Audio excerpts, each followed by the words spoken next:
there.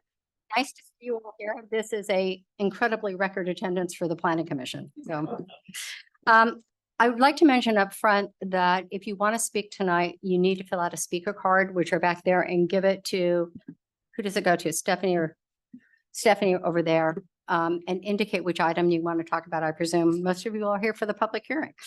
And I think we're ready to get started. One thing I'd just like to say before we do quorum, congratulations to planning. Our housing element has been approved. So it's been a haul. Well done. Okay, let's call the meeting to order. And Stephanie, could you establish a quorum, please? Yes, Commissioner Disney. Here. Commissioner Beninato. Here. Commissioner Doran is absent. Commissioner Roach. Here. Commissioner Steinle. Here. Vice Chair Ahi. Here. And Chair Mensinger. Here. Okay, thank you. We have a quorum.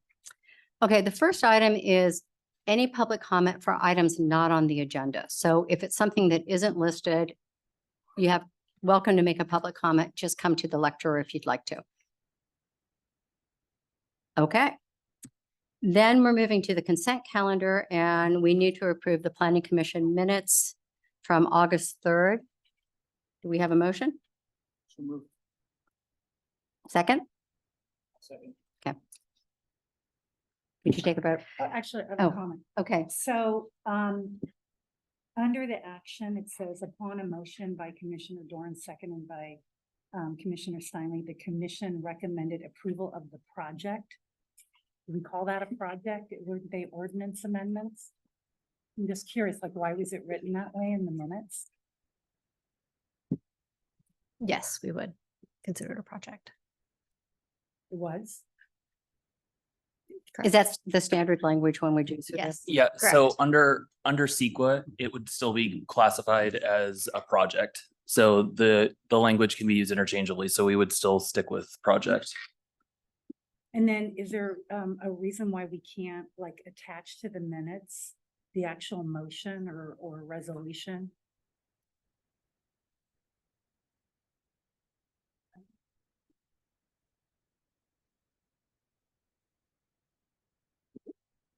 I'm not sure what you're asking because the council action on the ordinance will be, that will be the final ordinance that will be codified.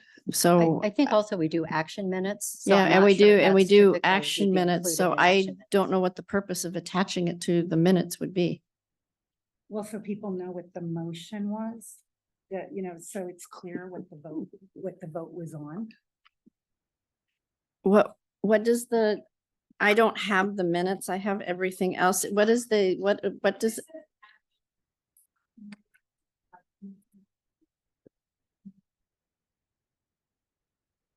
And I guess maybe put it in later, it would make sense to just provide the resolution that I think we voted on.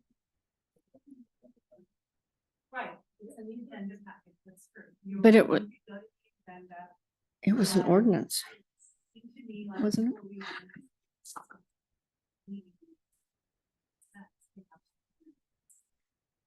That was just a comment. So I think if the commission wants to make a recommendation and it's supported by the majority, what you could do is request that the previous agenda item title be included at the beginning of the action and then followed by the language that's provided as proposed. So we would add the title followed by what is already stated as the action. Thank you. I think that was-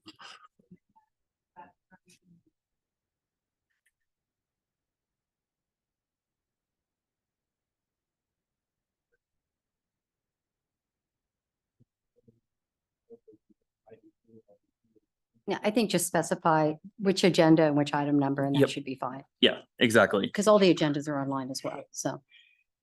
Does that work for you? Yeah, that works for me. Okay. Okay, so we have a motion and a second. Can we take a vote?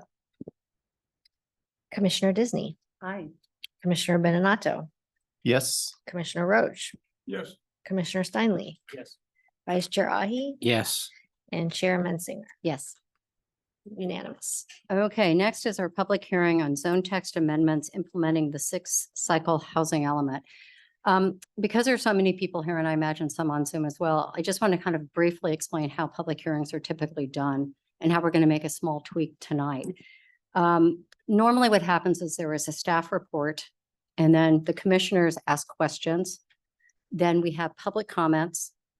Then there might be comments again, either by staff or in the case of someone making an application by the applicant. And then we make comments as opposed to questions. A couple things are going to be a little different tonight. We have one commissioner who does have to recuse himself part of the discussion because he is a neighbor of Rancho.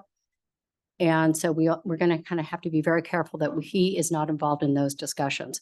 So for our first set of questions after the staff report, it can only be general questions about the staff report, nothing site specific, because Commissioner Beninato cannot participate in that. Okay. So with that, anything else, Jolie? Did I? And then you'll go to public comment. Yes. Well, then, no, and then Mr. Beninato is going to recuse himself. No, he's He going to can be listen here to for public comments. And And then when you come back to deliberate, he leaves and for then that he'll, portion of yeah. the meeting, but he can vote on the other items and there are 10 of them. So, okay. So with that, let's start the public hearing and staff, let's have the staff report.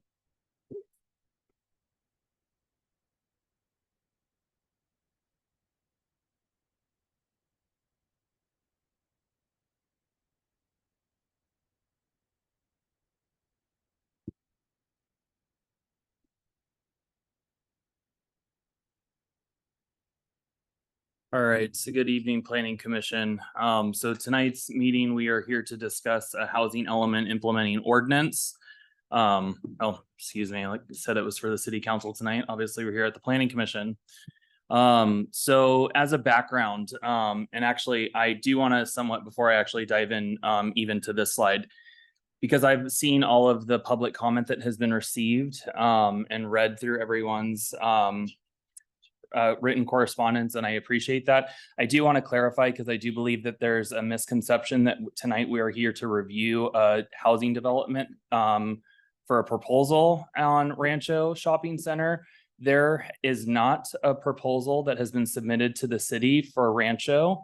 And so there is no project that would be decided tonight. This is for implementing ordinances of regulations that are tied to our sixth cycle housing element. But just so that everyone in the room does understand is that there is no actual action related to a physical construction project proposal for the site. So with that, I'm going to dive back into the presentation. And so a background for the community is that on January 24th of 2023, the city council adopted the sixth cycle housing element. Contained within the adopted housing element are various programs. And if anybody has read over the staff report, that's what we're here to discuss is 5 of those implementing ordinances as contained. So I'm going to provide a housing element overview since this ordinance is being facilitated by the requirements contained within it. So a housing element is a component of the city's general plan. Each city must plan for its fair share of housing, which is something that is allocated to each jurisdiction every 8 years. As a part of that 8-year cycle is, and right now we're currently in our 6th cycle, is it's how the jurisdiction will cover its housing needs and construction to facilitate that production of housing within the city. This is something that is required of us and enforced by California Department of Housing and Community Development, which a lot of times you'll see in the news, HCD for the acronym, which reviews and actually approves our housing element. As the chair previously said, is we actually obtained final certification from the state for our housing element earlier this week. So with this, I do want to kind of cover, because I know there was a lot of questions about when this actually was started. So the city of Los Altos actually started the housing element process in August of 2021. So 2 solid years ago. And throughout the course of all of this, we have had various public meetings, workshops, pop-up events, as well as done a thorough environmental analysis. And then also releasing the public review draft, which was released last year in June 2022. And then bringing us to our adoption, which happened in January, and then final concurrence, which was just recently issued to the city. So prior to this, as I mentioned, is we had various community engagement efforts that were actually accomplished during the housing element process.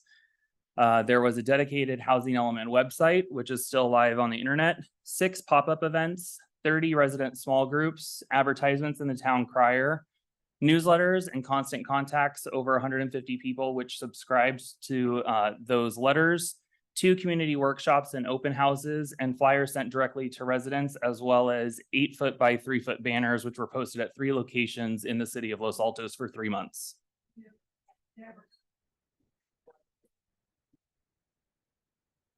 I would just like to remind the public that we have a ordinance regarding public conduct at public meetings. And you will be warned. And if you continue to have disruptive conduct, the chair can ask you to leave. So we don't hiss, we don't boo. This is not a debate. And it has nothing to do with speech. It's about your conduct. And if you continue to interfere with the public meeting, you will be warned and you will be asked to leave. So I will go on further backtrack. It was not a flyer that was sent to every individual house in the city of Los Altos.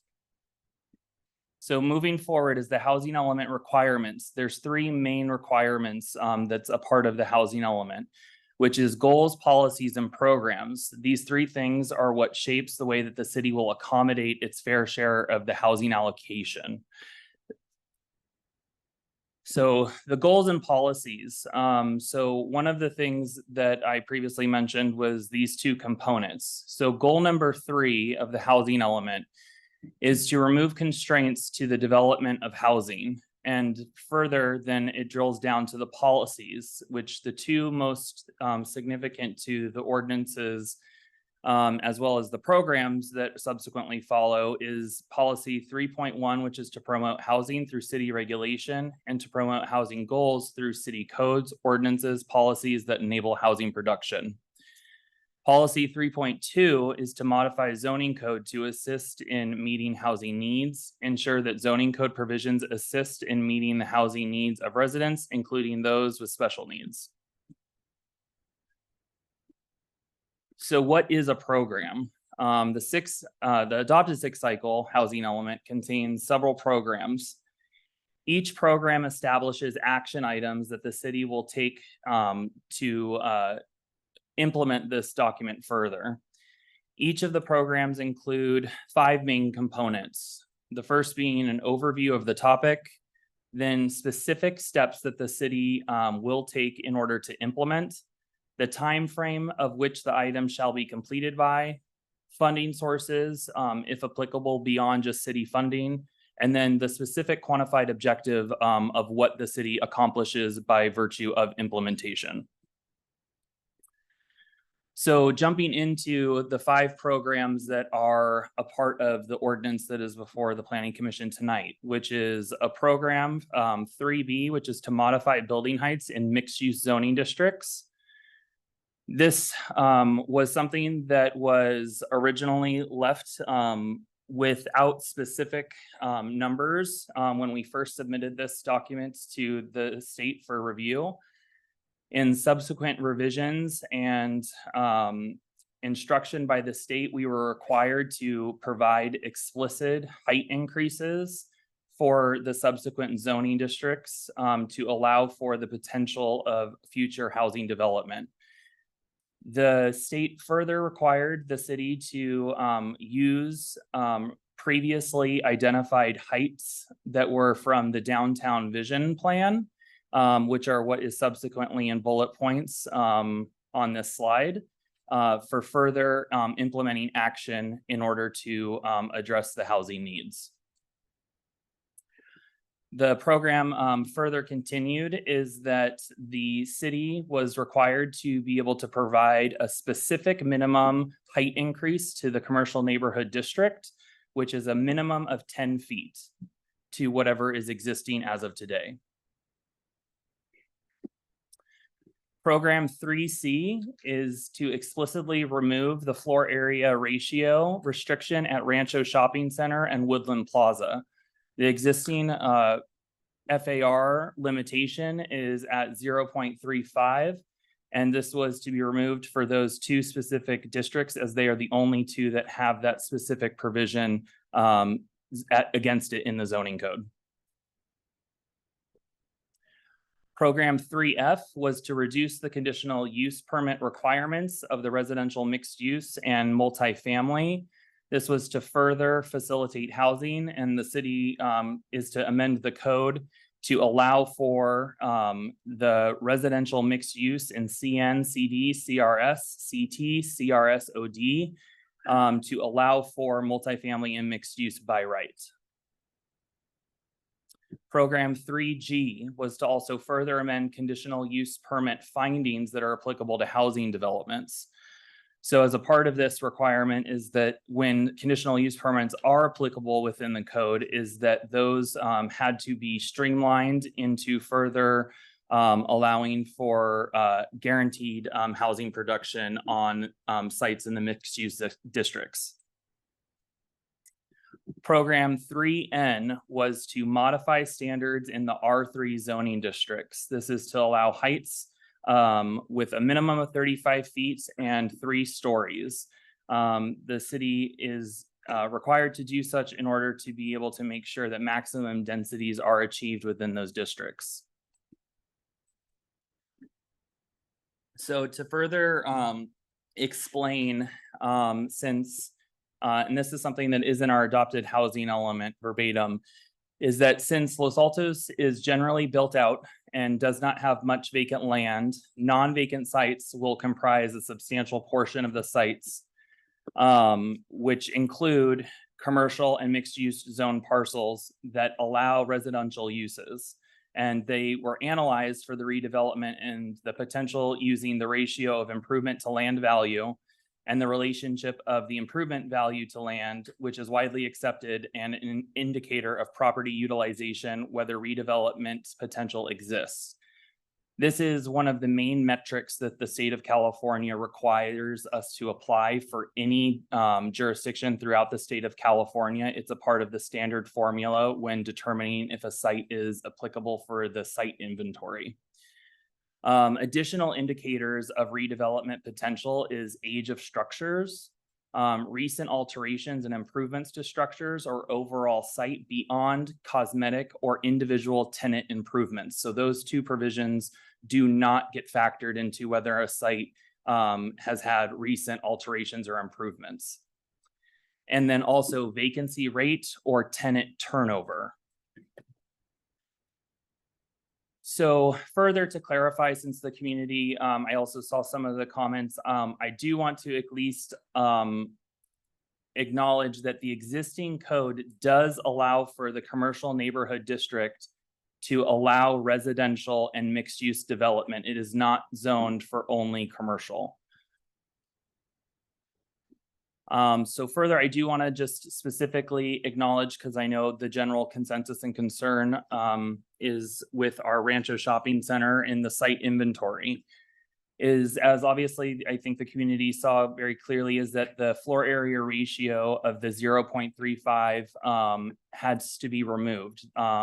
I did want to at least provide an acknowledgement to the legislative history at the local level, is that the FAR limitation was placed on the property in 1989. Prior to that, there was not an FAR limitation on the site. The intent that is identified in the meeting minutes from the May 9th, 1989 meeting was to control future commercial growth. And then to specifically at least acknowledge the site characteristics of the parcel is that it is a 6-acre parcel. The age is from the 1950s. So prior to city incorporation is when the majority of the site was broke ground and then finished prior to and then during the very early stages of city incorporation. And then what is called ILV is the improvement to land value, which is 0.59. Now, what the community also has acknowledged or has been talked about is that the city intended to rezone this in order to facilitate the creation of 200 plus units. That is, yes, by taking the simple math of what is a calculation based on the land area. However, as adopted in the housing element, the city only counted on a realistic unit calculation for potential growth and development of the site to include 82 units. So that's about a third of what the maximum is that the city actually intended on, just based on the community input in virtue of certain site constraints of potential redevelopment.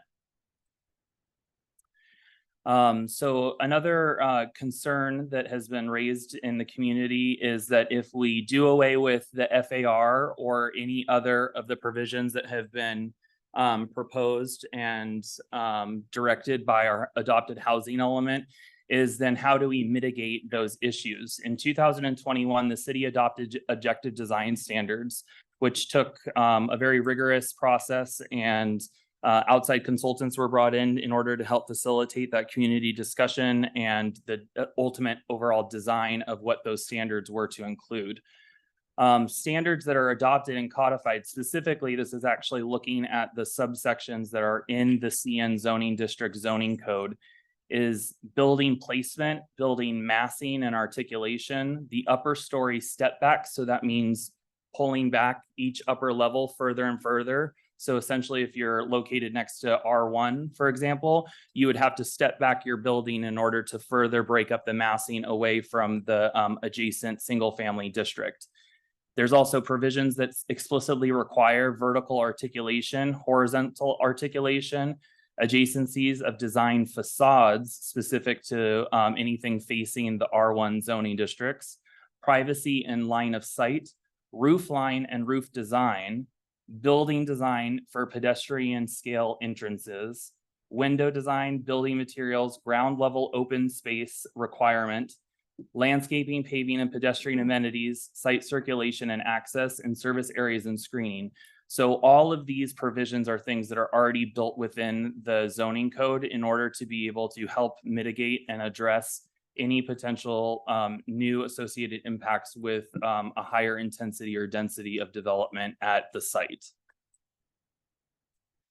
So to further also explain to the community is what is at risk when we talk about the rezoning and the implications of not potentially implementing our housing element is if people have seen local newspapers, is the term builder's remedy, or often referred to as a zoning vacation, which was established in the Housing Accountability Act of 2017. This is something that means that if a housing element is not found to be in compliance, which you could subsequently be not in compliance if you do not implement the programs in your housing element, the city or the state removes your certification of the housing element, which means you are now in builder's remedy of a zoning vacation, where the city then has no applicable zoning standards to be able to defend ourselves against any applications received by private developers. So if we were to not implement some of the housing programs that are in our housing element, we are subject to losing certification of our housing element, which then means we are subject to the zoning vacation, where if an applicant were to come in with an application, the application is deemed complete upon receipt, and we have no applicable zoning standards. That includes height. That also includes parking and applicable setbacks. The only thing that the city can enforce is density limits. So another topic that was brought up by the community, and I want to at least address this because I do know that this is something that obviously is shared throughout California, is about the potential environmental impacts associated with any type of project. So anytime a staff report is published, the staff report in and of itself either is exempt or not from CEQA. Tonight's action is exempt from CEQA under the general provisions of the California Environmental Quality Act. Furthermore, though, the city, as a part of the housing element, had to complete a full environmental analysis. In that, the city was able to utilize the mitigated negative declaration, or an MND, that was adopted on January 24th, 2023. So further, the implementing regulations is also covered under the MND that was adopted earlier this year. However, one of the very important caveats is future environmental analysis will be required for potential development throughout the city. This is specific for project-specific analysis. This is something that would cover traffic impacts that would be reviewed on a project-by-project basis, such as vehicle miles traveled and associated impacts for the general site. So there is potential future environmental analysis that would have to be conducted for Rancho specifically, if that was what the community was inquiring about. Further, one of the things that I've already touched on is the penalties for non-compliance. So it's actually more so than just losing our certification and then being subject to builder's remedy. So there's also financial penalties. So if you are found to be in non-compliance and your housing element is what is called decertified, courts can apply financial penalties by a factor of 6 if a housing element is not in compliance. Further, legal lawsuits and attorney fees from lawsuits from housing right organizations and developers and HCD, so directly by the state. Additionally, and a really big one that does impact a lot of local jurisdictions is the loss of state funding and sources such as grants for local transportation improvements, so SB1. And the regional transportation funding. So this is the things that we usually fund the majority of our street improvements with, is we would not be eligible for funding until we're brought back into compliance. So we could potentially, depending on if and when we were to lose our certification status, we potentially could miss out on an entire year worth of SB1 funding allocation. And then also a big one is the loss of permitting authority through general plan inadequacy. So if the general plan, or specifically as we're talking as it relates to these implementing ordinances, is a housing element is a component of one of 7 required elements in the state of California. If the housing element is determined to be decertified for housing law non-compliance, our entire general plan is then deemed inadequate by a court, and we do not have the right as a local jurisdiction to permit anything within the city of Los Altos for land use regulations. And so you lose that and you enter into court receivership until you actually come into compliance and have a legally, lawfully adhering housing element. So one of the things that I'll acknowledge, and this has been going on since the January 31st due date for the housing elements, is a petition for writ of mandate. And these have been advocated by some specific nonprofit agencies or groups, the California Housing Defense Fund and the Yes in My Backyard. These 2 entities have active legal action filed with the courts, most closely the city of Cupertino, Martinez, Pleasant Hill, Daly City, Belvedere, Novato, and a bunch more. These are only the ones that were at the early part of the year, and there have been more since added.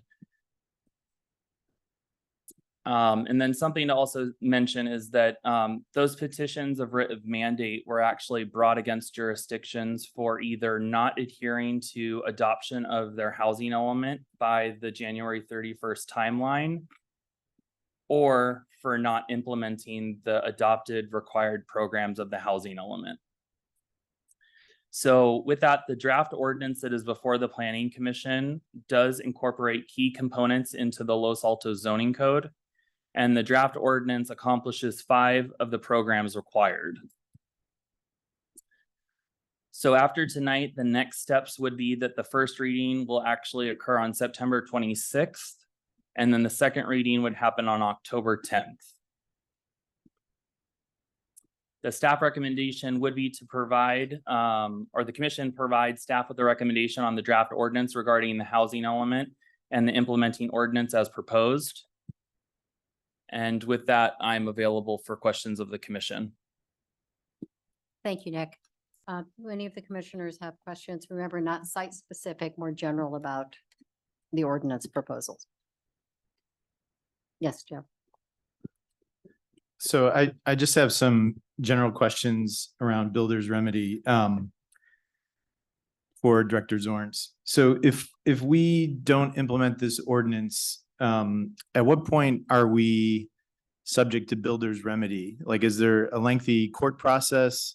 Is it, as of X date, because that's the date we committed to in the housing element? What is the process for being in quote builder's remedy?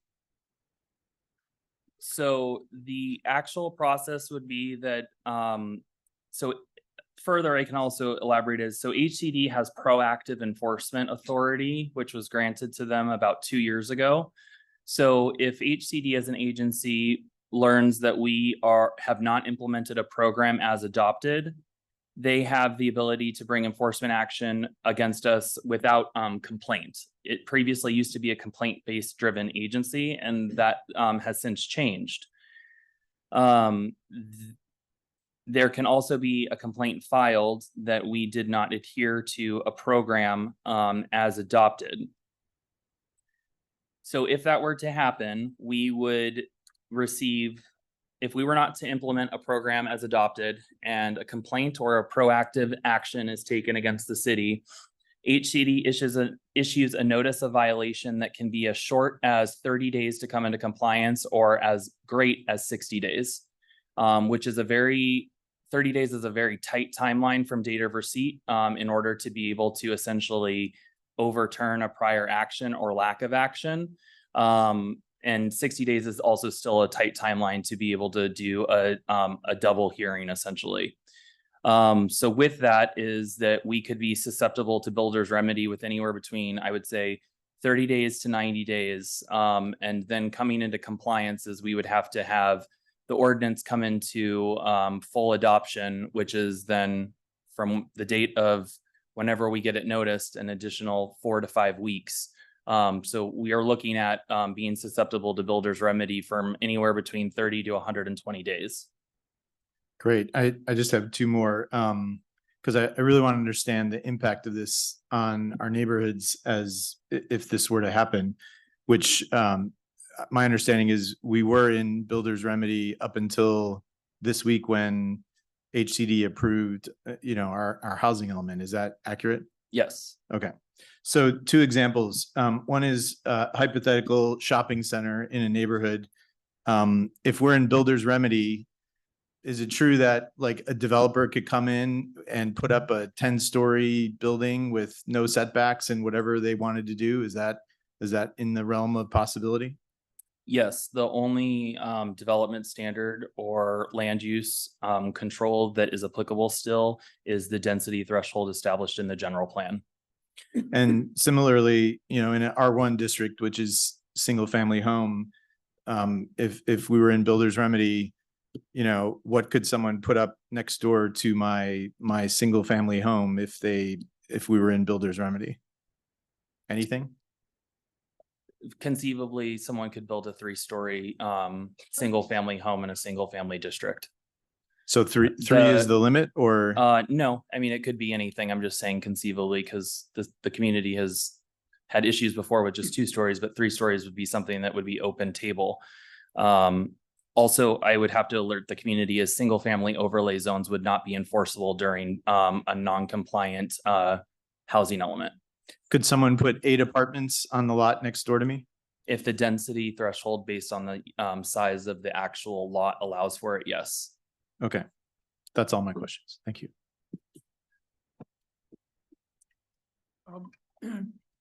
You said 82 units could be constructed, hypothetically. Was that assuming that Rancho Shopping Center is gone, the commercial area? So the 82 units. Oh, yeah, that's true. Sorry, thank you. Yeah, we have to skip that specific question so that the commissioner can recuse himself. Okay. If one of the amendments, not sure if there's the fine line there, if one of the amendments is not approved today, can it be taken out of can we reject one of them and approve everything else? Or is, Oh, Mike. your mic. It is. You might need to move it can closer. if one of the amendments on the proposed today is rejected and the rest of them are approved, can we proceed with that? And then because the amendments have a 24-month or till December 24th timeline, can we go ahead with that? So we could bifurcate what moves forward by the commission's majority vote. However, we have stringent deadlines that are within the housing element and various other programs beyond the ones that are just being implemented through the ordinance in the draft tonight. So it further compacts and creates a tighter timeline for everything else. And we have to maintain compliance the entire time, so we're not susceptible to anything else previously mentioned tonight. So it wouldn't be ideal to not proceed with it, as it potentially would be a tight timeline and risk of not adhering to it. Can I just ask a clarifying question on what he mentioned? So if we were to bifurcate it and put it off, if we still have to approve it to not be in non-compliance. That is correct. So it's a timing issue. It's not a substantive issue. Correct. Just don't hold it down.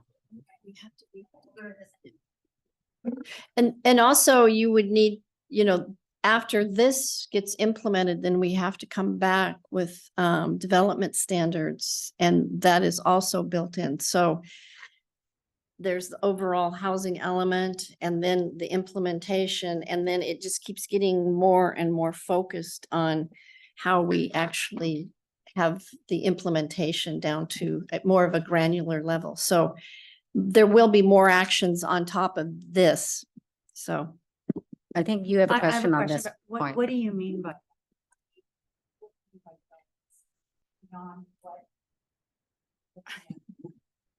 you want to take that, these aren't, this isn't development standards. Well, It is, it is in regards to the removal of the FAR and that we're implementing the height. But there's other specific things that the commission does have purview over in the future to incorporate additional amendments for further refining what is defined in each individual zoning district. So tonight, what the majority that is being implemented is the removal of FAR limitations, the increasing of height as defined within the housing element, and then moving the allowed use from a conditionally allowed use to a permitted use, which is also further required in the housing element. So there is minor tweaks and modifications to where things are certain being placed, and then the development standards, those two significant ones of the height and then the FAR removal. But the development standards are, it's not modified. That the proposal is not modified. not yet. But they're Correct. there. Those are they're in these chapters of the zoning code. I mean, we're looking at them. They're not redlined. And so the proposal is not to modify those. Am I getting that right? Or is there some other? Correct. The program doesn't require modification of them. So the program, in order to maintain compliance, we do have development standards already that exist for the CN district, as well as all of the other districts that are associated as a part of this amendment process. But if we further want to create additional objective standards that can be applied unilaterally to all parcels within a district, that is allowed, but that's not a part of what our commitment is in the housing element. Okay, thank you. So, sorry to go on that. It's entirely possible that we could create design guidelines for site-specific projects later on. I don't want to say the project. 'cause District specific. District specific, so not site-specific. Site specific is what we inevitably have run into, obviously, with Rancho and Woodland Plaza being two site specific FAR limitations. Okay, but anything additional to that, we can do? Not site specific, so district specific to the CN district. Okay. Cause in the packet, it says that later on, there would be Rancho specific guidelines Mhm. that could be created. Mhm. So we could create specific guidelines for Rancho Mhm. later on. But yes, further, however, the one thing though that I'm gonna talk about or why I covered the objective design standards Mhm. is so in 2021, we adopted objective design standards that the city spent nearly $500,000 area. We actually have, and the city has not had a single project that has been applied under objective design standards. Everything that has recently been approved in the last 2 years since adoption of the objective design standards were projects that were vested into the previous code. So there is no project that has been built yet in the city of Los Altos under the objective design standards that were specifically crafted to address and mitigate multiple concerns that have been brought up by the community as well as the Design Review Commission and the Planning Commission previously. Okay.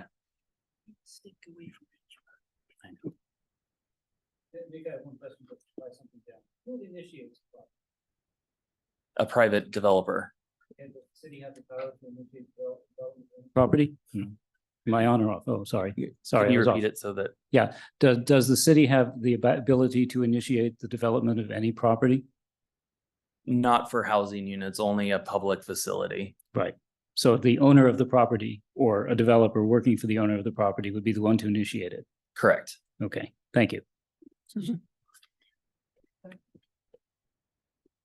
Are there currently objective standards for Rancho and Woodland?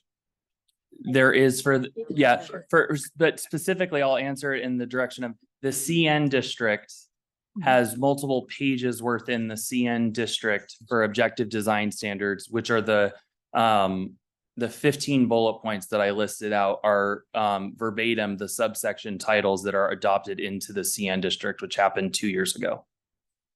And I just have one clarifying question, just to make sure I've got this right. If we were to fall into builder's remedy, the objective standards do not apply. And so someone could basically do, to some extent, anything they wanted, Up to the density. up to the density. Exactly, that is correct. So no setbacks, no height, no directional requirements, any facade requirements that is generally what we refer to as our kind of community character. So any of the requirements that we have lawfully established within the code in 2021, everything would go out the window and we would be subject to whatever design a developer would want to place on a site. And so is it fair to say that should we be in, the only way to sort of protect development going forward with the objective standards is if we are in compliance with the housing element? Correct. Okay, is that it for commissioners? I- Then, I oh, I'm want- sorry, go ahead. That's, Oh, you're off. oh, I'm off now. Okay. I just wanted to clarify. Can you pull it closer? We're not proposing any changes to density. That's correct. And so the objective here is to change the lot coverage and the height so that builders can achieve the maximum density. That is correct. I'll at least cover an informational thing since there's so many residents within the chamber. The city of Los Altos is, so this is my fourth housing element in the state of California in the last 3.5 years. This is the first jurisdiction I've been a part of that has actually not had to rigorously increase the density maximums that are already adopted within the general plan. We, however, though, have what would be considered overly restrictive impediments to the creation of housing because our development standards do not allow for maximum densities to be achieved. So realistically is that things such as the FAR or the height limit for various districts throughout the city do not allow for maximum density, even though our general planned land use does allow for a higher density than could be achieved on a site. So we actually just have to modify our development standards to allow for what the general plan land use element already designates. Is there anything about this process that would prevent the city from putting in a density limit?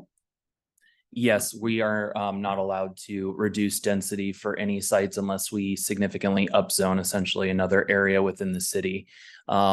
So further, also the community understands is that beyond the major mixed use and commercial zoning districts that were identified in the housing element, the only land area remaining is the R1 zoning district. We have nowhere else to place housing within the city of Los Altos. So in order to maintain the community character of single family neighborhoods, which was the number one requested comment that was received during the housing element process the last 2 years, was to protect and preserve the R1 district to the best of our abilities. And so that is why the city was as careful as possible with selecting everything that was able to stay out of the R1 zoning districts. I had one more, Susan. So Director Zorns, how many units did the state HCD say that we have to develop in this cycle of the housing element? 1,958. So the decision was made through that process. If we're not going to do anything to R1, to focus on the larger developments where, you know, either along El Camino or San Antonio or other places where there's greater density could achieved without putting apartment buildings in R1 district as an example. Is that accurate? Yes. Additionally, I'll at least acknowledge is that the city of Los Altos is within the mid to high 70% of all land area in the city is zoned for single family use or for open space. So that leaves a residual of approximately a quarter of the city if you were to add it all up together. The city has existing units as of today is just over 10,000 housing units. So we are essentially expected to produce another 20% of our existing units on top of what we already have when we only have 25% land area left available. Got it. Thank you. And Nick, one more clarifying. We're required to create the incentives or to change things such that it's possible to build the 1,958 units. But that doesn't mean they absolutely will get built. We just are making the conditions in there that it's possible to do it. That is correct. So we have to create the regulatory framework Right. and environment for the potential of new housing units to be created. And if for whatever reason, whether it's economic conditions, whatever, those aren't built, are we penalized for that if we have created the framework to allow it to happen? Not as long as we have created the framework. Okay, thanks. Okay, I think now we're going to open it for public comments. If you could please fill out a speaker card if you haven't and put it over here, that would be great. We also, if you're interested on Zoom, Stephanie, what's the best way to identify themselves? To hit the raise hand button. Okay, Typically if at you're the on bottom of the Zoom and would screen. like to speak, if you could raise your hand button, we're going to have you manage this, Stephanie, because I can't see that. Correct. So would you like to take the Zoom first? No, let's take the people who are sitting here first. So how many speaker cards do we have?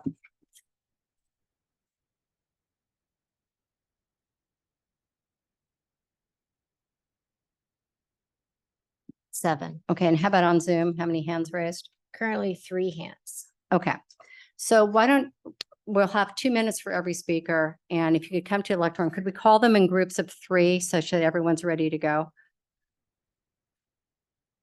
Sorry. Can we call them up in groups of 3? Or you can give Yeah, them to me and sure. I'll call them up in groups of 3. And then that way we'll just be pretty efficient at this. So the first 3 will be, and forgive me if I pronounce your name incorrectly, John Dashking or Pashking, Mark Leonard, and Jennifer Lance. If you could come up to the podium. And you each will have 2 minutes. So my name is John Daisy King. Oh, not even problem. close. I apologize. No problem. And I want to say hi to Commissioner Disney. You were on the DRC the last time, or Design Review Committee, last time 20 years ago when my wife and I were in front of you on our proposed house that we eventually built on Parma Way. And you are an awesome architect. Thank you. I am an architect. I also want to thank Mr. Zorns for the, in-depth description and sort of history of explaining what sort of is at stake here. If these programs are not adopted. So the. Yeah. All right. So what I'm mainly concerned about, I understand all of the aspects here that are involved, the forces that are involved. And my main concern, and I don't know if Joe has to recuse himself on this, or Mr. Benson, Commissioner Benson, but I was going to talk about programs 3C and 3, which affect the Rancho Shopping Center. So can I proceed or? Okay. Yeah, so Okay. we're gonna allow you to restart because it sounds like there's a lot of back and forth. So I'm gonna advise the commission is they have 2 minutes. The 6 commissioners should not interact with the public speaker because he's already probably exhausted close to half of his time. And so all 6 commissioners can hear whatever public comments, even if it's associated site specific with Rancho and Woodland Plaza. Commissioner Bernardo will have to recuse himself from any vote or action that would be taken on the proposed ordinance. But that doesn't prevent him from actually listening to whatever comments are made. Yeah. And just one additional comment, if you have a written presentation, you have something that you don't get through, you can also submit it to the city to be part of this record. So that's how you also get more information in front of the city as well. Okay, thank you. All right, so starting over. So I wanted to urge you not to adopt programs 3C, the FAR restriction, removing that restriction from Rancho, and for 3B on the height limit. Because if those 2 items pass, it is guaranteed a fact that Rancho Shopping Center will cease to exist. It'll be scraped to the ground and a new 3-story, most probably 3-story flat roof building will be there, covering up most of the land that's there. And it'll probably have retail on the first floor, 2 floors of housing on top with 2 or 3 layers of parking garage underneath it. So it's going to be a drastic change. And what concerns me the most is the loss of Rancho Shopping Center. And I'm not saying that in terms of the convenience of it, but from a historical and a neighborhood landmark. The name Rancho Shopping Center comes from the Rancho land grants, the Mexican land grants for this area that Los Altos was based in. The neighborhood is referred to as the Rancho neighborhood. Those buildings are done, the architects took that Rancho history and heritage of construction, as a starting point for those buildings. They also employed a different type of organization designed for a shopping center. It was the first of its kind, so it has historical significance to not just to Los Altos, but throughout the state. It also it has served as a context for our neighborhood. We call the Rancho neighborhood. It is like a community center. It's a landmark. It's a symbol of what that neighborhood was like. It's been there longer than the city has been here. And I just would hate to see that loss. That's what really strikes me the most. So what I would like is recommend if we can not approve that to pass on to council, but to take another look at those 2 items, see if there's a way of amending the housing policy we have a year's time, if I understand things correctly, to maybe look at an amendment that can be done to We need to maintain, wrap it. to make Rancho Shopping Center survive. Okay, Thank you. Thank you. Mark Leonard? Hi, good evening. My name is Mark Leonard. I live on Berry Avenue behind the Rancho. I remember when the Rancho Shopping Center was built in 1947. Our house was built in, where we're living now was built in about 1950. The Rancho as a neighborhood was designed by the Wilder Company. Chris Wilder had the idea of a shopping center, which the Wilder family continued to own, but they sold 49 houses. And the idea was that there were people that were within easy walking distance of most of what they bought most of the time. That plan has been, was made, and it's worked quite well for the last, 75 years. That long? Yeah. Amazing. Anyway, Wilder recognized the social, environmental, and financial advantages of having shopping close to home. We still get most of our groceries from Andronico's. We meet our neighbors when we walk to and from Starbucks. The mailbox in front of the UPS store. There's a lot of foot traffic, which is healthy for the neighborhood. I hope that is allowed to continue. Times have changed. We no longer need the camera store where I used to work, because people are not buying film and flash bulbs and getting their pictures developed there. So some things will have to change, but in a way, it's a mixed use neighborhood where there's both residential and retail within walking distance. And I hope that character is preserved, even if there has to be some, I would hope that the long range plan would have some retail continue at street level, and maybe some residential above if that's what's necessary to get the necessary housing. But anyway, if retail at Rancho is lost, there will be a lot more vehicle traffic and stress on downtown parking. Thank you. Great, thank you. Okay. Jennifer Lance, please. Good evening. My name is Jennifer Lance. I live on Lambie Place in South Los Altos. I have kids who have attended Loyola and Block, and who currently attend Block and Mountain View High. I would urge the council not to adopt program 3C because making that zoning change enables the changes that the two prior speakers have mentioned. High density housing at Rancho, I think, would be a terrible mistake. We do need neighborhood scale retail. Dearth of retail, and having to come the additional 2 miles into downtown adds car trips, it adds congestion.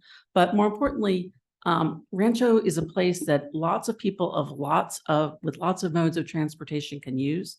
They can walk. My kids bike there on a regular basis from school, before and after school. And we get a lot of basic daily services there: gasoline, veterinary, grocery, fitness. I acknowledge there's a need for housing, and you guys have all worked very, very hard on the housing element, for which I thank you very much. But I think we need to be much more thoughtful about what goes in that space. What would replace what is there now will be, if it is high density, it will be worse. It'll be worse for all of us by traffic, by congestion, and by the loss of a historic and irreplaceable asset. Thank you so much. Thank you. Okay, our next speakers are Sonav Agarwal. Okay, sorry, I got that. And then Terry Couture and Meryl After.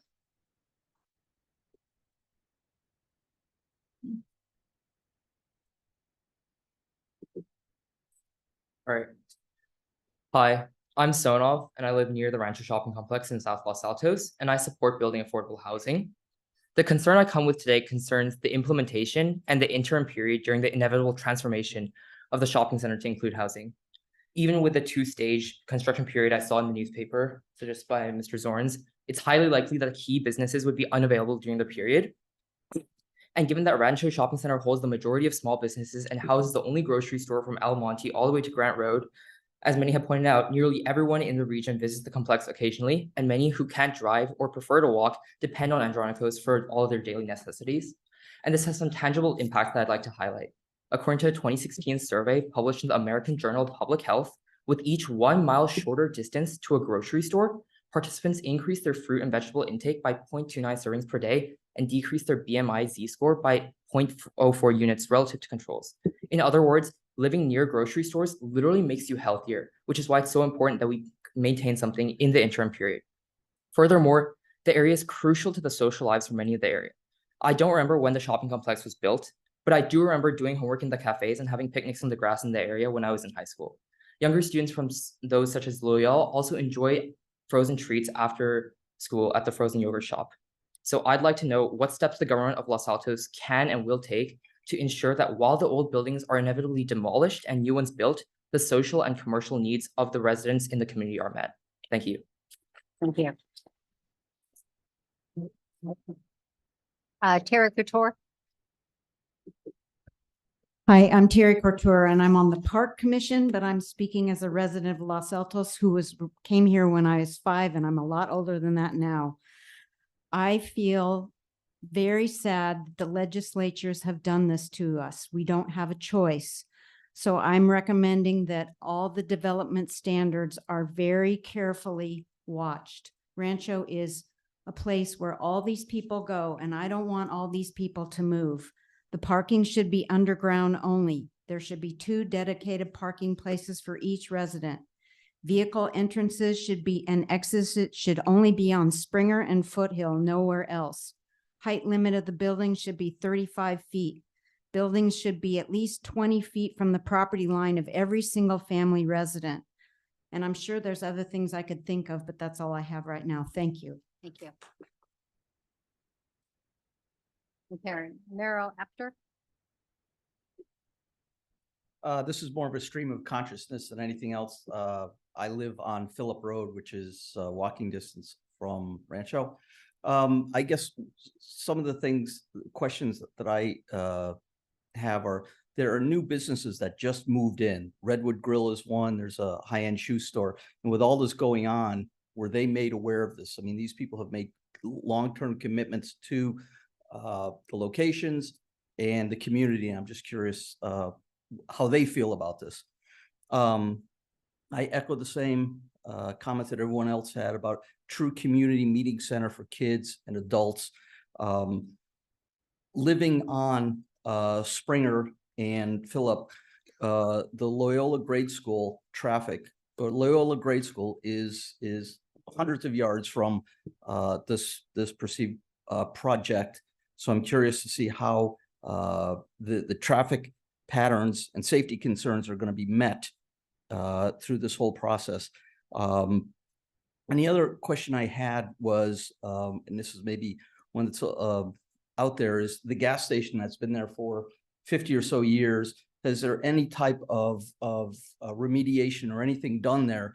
I'd hate to see if it's some type of Superfund site where that puts a whole block on the project, or ideally it would block the project, but that gas station's been there a long time. And I'd like to see it, as well as the Rancho Center, maintain its location for certainly the next generations of Los Altons. Thank you. Okay, thank you. And then we have one more speaker here, and then we'll go to the Zoom ones. Russell Nord.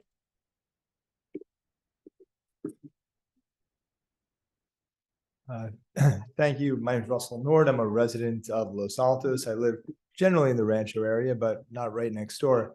I'd certainly like to thank everyone for their hard work on this. And as it's been alluded already, many of our hands are tied in this based on regulations from the state legislature and such. And we're trying to find, and have found to some degree, creative solutions to meet the requirements, but still preserve some of the qualities that make Los Altos unique.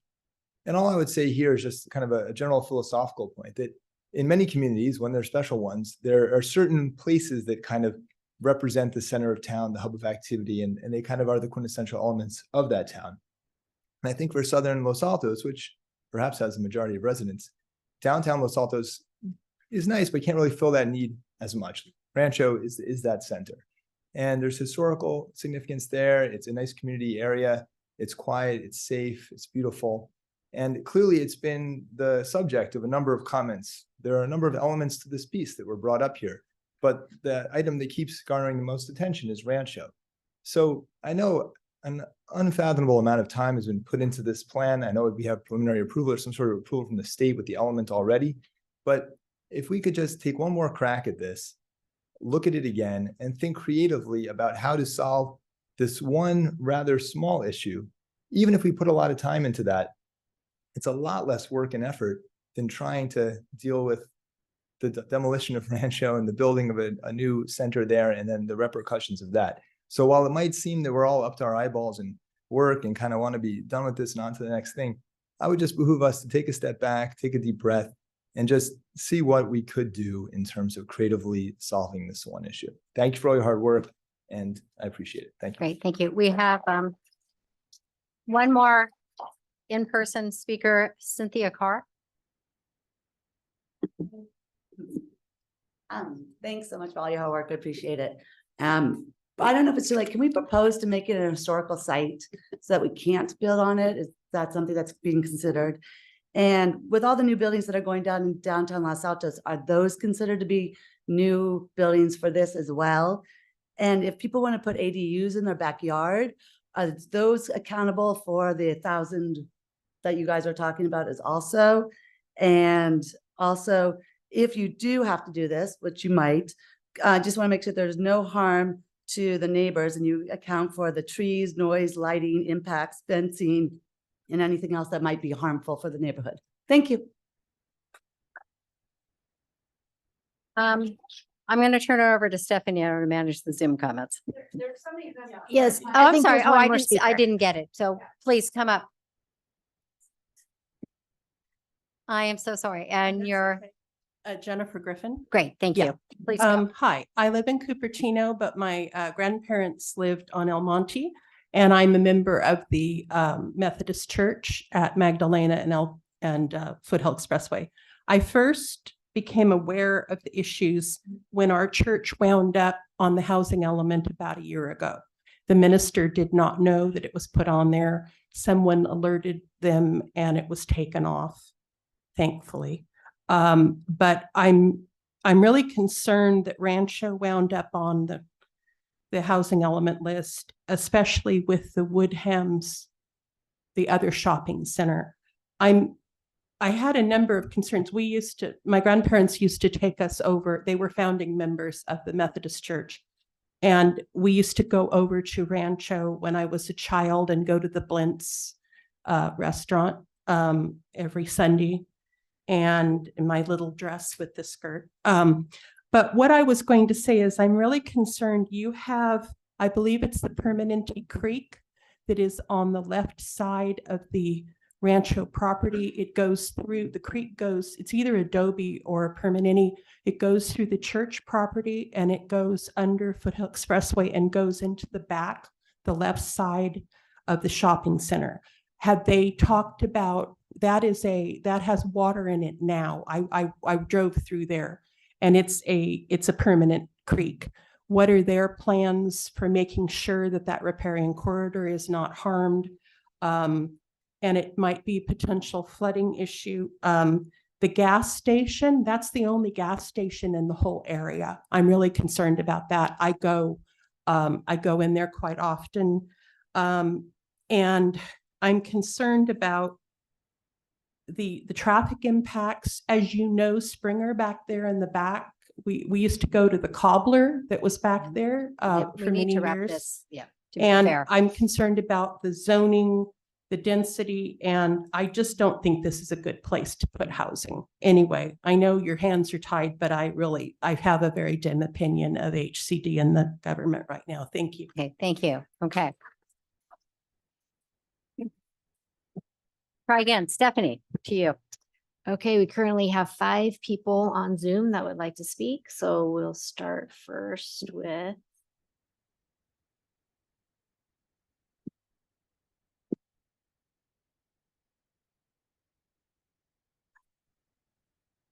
Anne. Yeah.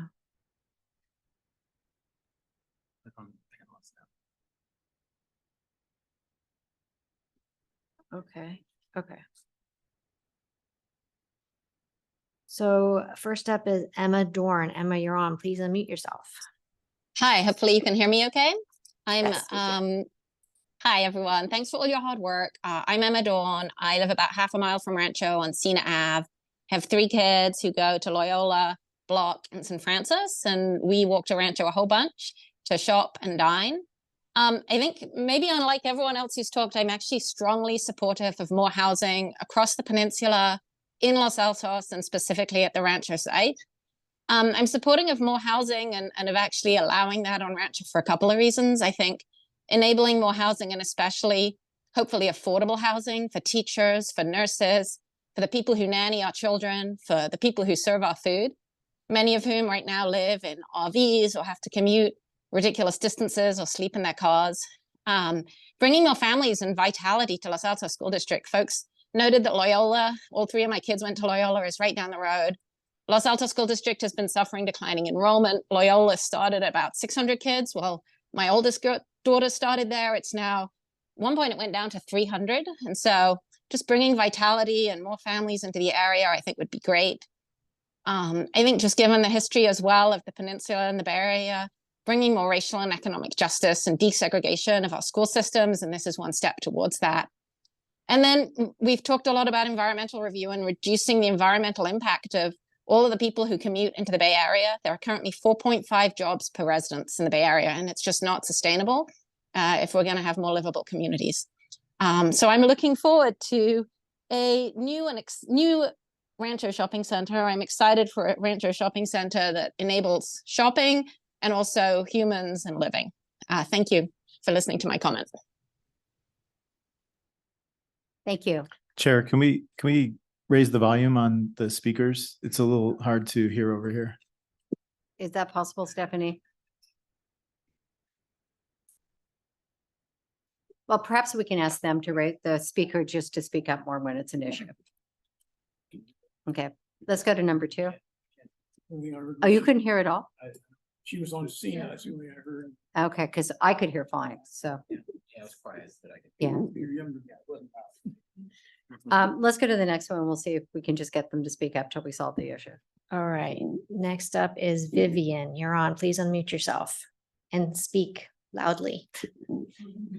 Okay, if you can't hear me, put your thumb down and I'll try to speak up. So I agree with I think we need, if you could speak up a little more, I'm looking at one end of the Okay, can table, you- can't hear. Okay, can you hear me better now? So Yeah, that's, just come I'm this way. kind of yelling here. We'll get cozy. So I agree with the people talking about Rancho being an asset to the neighborhood. And I have to say, I didn't really find out about this until today. I know it says it's been advertised. I don't know if there was a big sign at Rancho, but I feel like there should be a big sign there now showing that something's going to change here and a way that residents can give more impact if we do have to compromise and housing needs to be built there, how we can fit everybody's needs. I think that the green space is an issue, and the traffic and safety for kids going to school, bicycles, we really have a problem with that in our area. Obviously, this is not a place housing should be, and that's why it was not zoned that way. High density housing should be closer to where there's public transportation, and that would work better. So I'm not sure, at this point, I know people have looked into it and you have some constraints.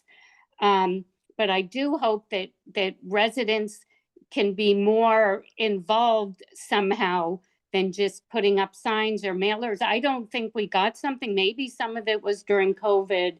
And so just going forward, I'm not sure if we need 2,000 units, how this 80 is going to help so much, and it's going to ruin an area that so many people use.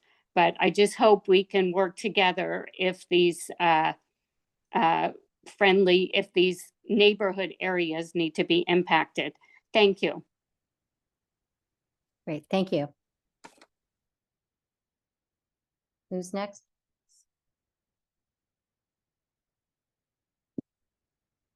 Next up is Janine Valdez. You're on. Please unmute yourself.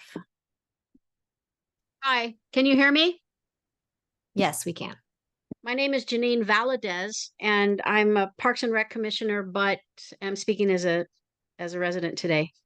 I'm astounded by anybody that says that they're not aware of this housing element development and all the features of it. I mean, the city has been working on these since 2021. There have been innumerable community meetings, home mailings. The Los Altos Town Crier has talked about this ad nauseum. And there's just no excuse if you are truly invested in Los Altos for not understanding what is going on. I hear complaints about loss of home values. There is zero evidence in Los Altos that subdividing lots, that building denser housing, that any kind of development in terms of retail in any way lowers housing prices or housing sellability. The opposite is true. Even when they take a big lot and subdivide it into smaller lots, those houses sell for more than all the neighboring houses that have larger lots. 3, housing's not inconsistent with retail, service providers, social gatherings. Whatever we develop there will have all of these features. Moreover, the developers will pay huge fees in terms of park and lieu fees that allow us to spend those monies on creating the parks and open spaces that our residents need and deserve. Right now, we're the worst city in the Bay Area when it comes to park square footage per capita.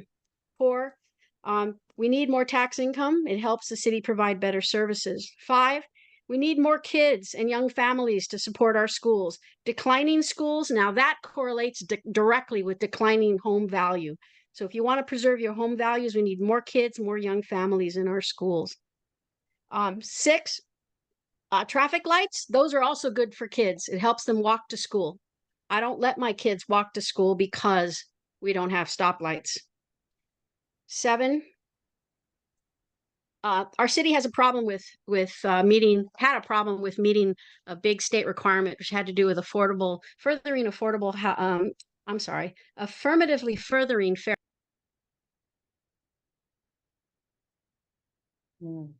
Was she cut off after 2 minutes? I did not do that. Correct. And our last speaker, so if anyone else online would like to speak, do please press the raise hand button. As of now, our last speaker is Ann Paulson. Ann, you're on. Good evening, Planning Commission. Can you all hear me? Yes. Yes. Okay. I think it's helpful for all our residents to review how we got here. For this housing element, Los Altos was required to plan for almost 2,000 new homes. We had a long, well-publicized process. It was many months long. There were numerous public meetings and opportunities for public comment. And in fact, there were numerous public comments. Finally, we submitted the housing element over a year ago. We planned for housing all over the city. El Camino, shopping centers at El Camino and San Antonio across from downtown, a downtown parking plaza, other downtown sites, Lucky, Loyola Corners, Trader Joe's Plaza, ADUs, and Rancho. The city legally adopted this plan in January, and this week the state agreed. So now we have a binding contract with the state of California to allow housing at higher densities in the places I mentioned. So what's left here is to do what the city has already promised to do. We promised to allow housing on the sites, and now we're doing it. If we don't do what we agreed to do in a process with plenty of public comment, we'll get sued and we'll be out of compliance and we'll be vulnerable to the builder's remedy. So let's move forward and do what we said we'd do. And as a side comment, a rancho with retail on the first floor and 2 stories of housing above sounds absolutely great. It would be super walkable, both for the people who live there and for the neighbors. And I hope it happens. Thank you. Great, thank you. And that, I think, is it. Sorry, there is one more Okay. speaker. And his name is Dan Cohen. You're on.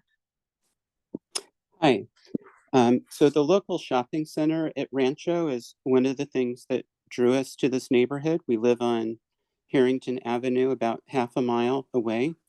We walk there every day. We have grocery shopping, coffee, ice cream, and we run into neighbors. It gives us a real sense of community, exercise, et cetera, to be able to walk there. I think any traffic study we look at may not account for the loss of foot traffic when things are too far for people to walk where they're walking today. The traffic is very congested on Springer there. There are 2 lights in a row. It backs up past Berry where kids are going to school.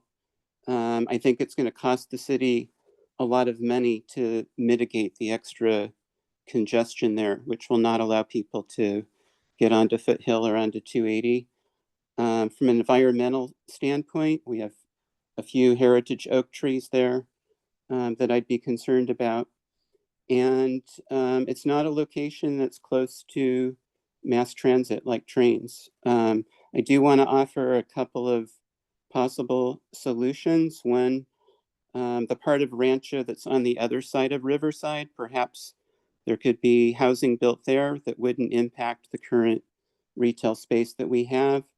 As another speaker said, maybe we could take another look at other things. Could we add another story to some of the housing units that are going to be built on El Camino, which are also going to be walkable to the train on San Antonio? So thank you very much for your work. I know this is a very difficult issue, but I really hope there's a way to preserve it's really the only community space that we have in the Rancho area. And I hope there's a way that we can keep that. Thank you.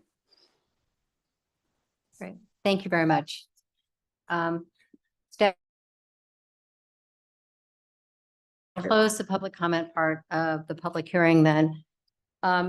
Nick, did you have anything you wanted to say? Yeah, Chair, if I could have just, so this is a little bit kind of out of our kind of standard rules of order when it comes to a public hearing, but since we have a bifurcated vote, I do want to take a chance to at least acknowledge so that the commissioner does make sure, as well as in case any community members were to step out shortly after some of the discussion and votes start happening, a part of each of the appendix attached to the draft ordinance.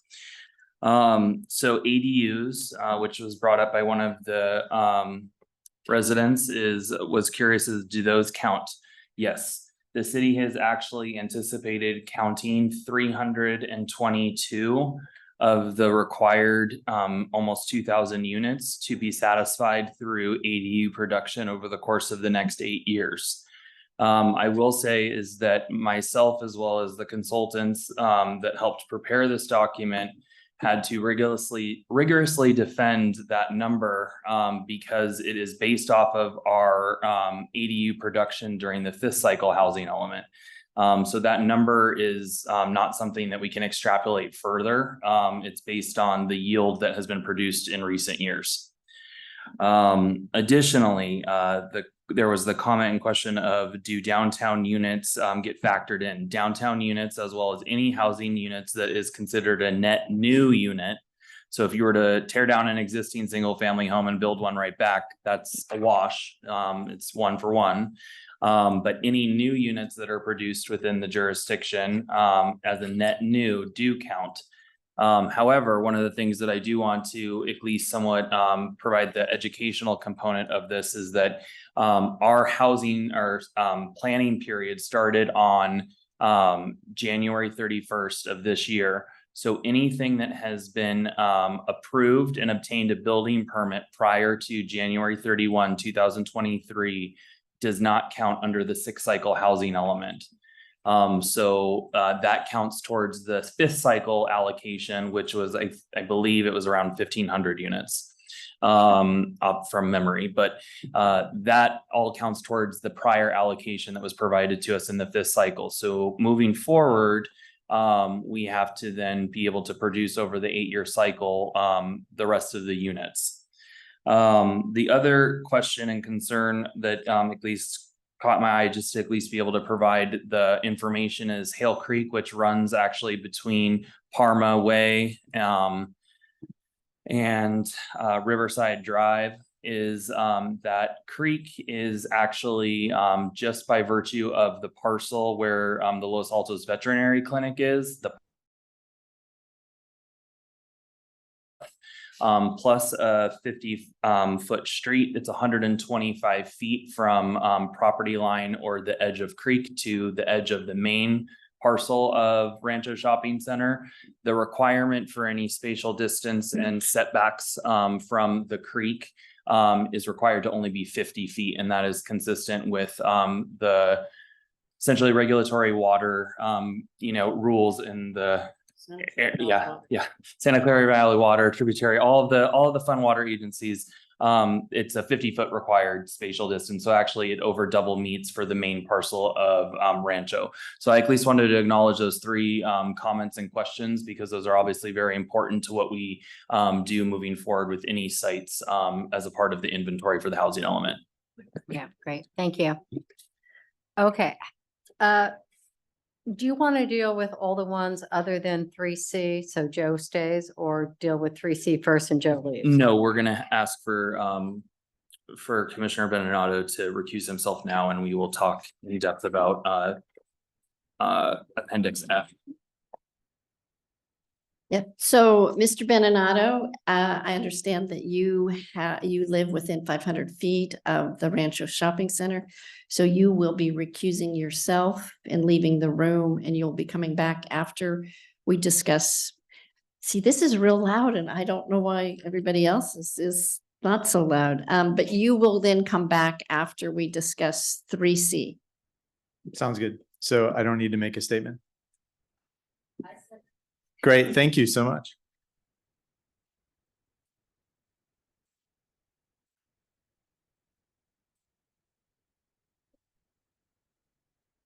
Okay, so we're going to deal with these by each of the the different part programs. So we are dealing now with Rancho, which is 3C. And which appendix was it? They're actually covered up the numbers on. So it's Appendix F of the ordinance. Okay. So Program 3C, yes, but Program we're 3C. talking about amendments to Chapter 1440. 1440. Okay, and do we take a vote, 2 votes on each one, correct? What do you mean 2 votes on? Well, what do you need from us? So you guys will discuss this and asking.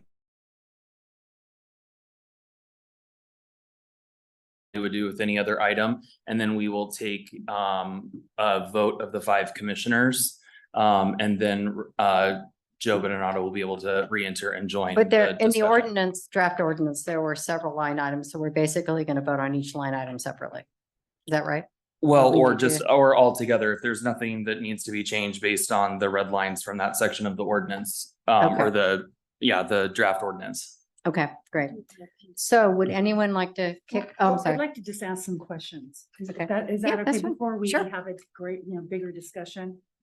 Okay, so Rancho and Woodland are in this CN zone. And that zone has no density limit, correct? There is no density limit in the CN zone. No, so there's density thresholds that are set through the land use element of the general plan. There's not any unit size limitation or calculation that's required in zoning. So you technically defer back to the general plan for anything such as density. So what is the density limit for CN? Give me 1 second to pull it up.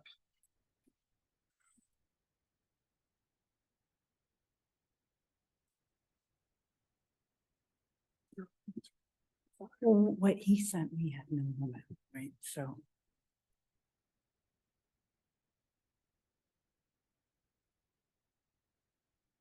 Actually, I do apologize. There is not a density maximum for the CN district. That is one of the few districts that have none. Okay, so here's the thing. CN has no density limit. It has no lot coverage percentage on it. It doesn't have any kind of FAR restriction on it. except that Rancho and Woodland have a 35% FAR, kind of like an overlay or an exception for those two areas in the city. And so I'm really concerned here because I'm wondering, how did the 35% come about? And I don't know, right? It was like in the 80s that this was done, you said.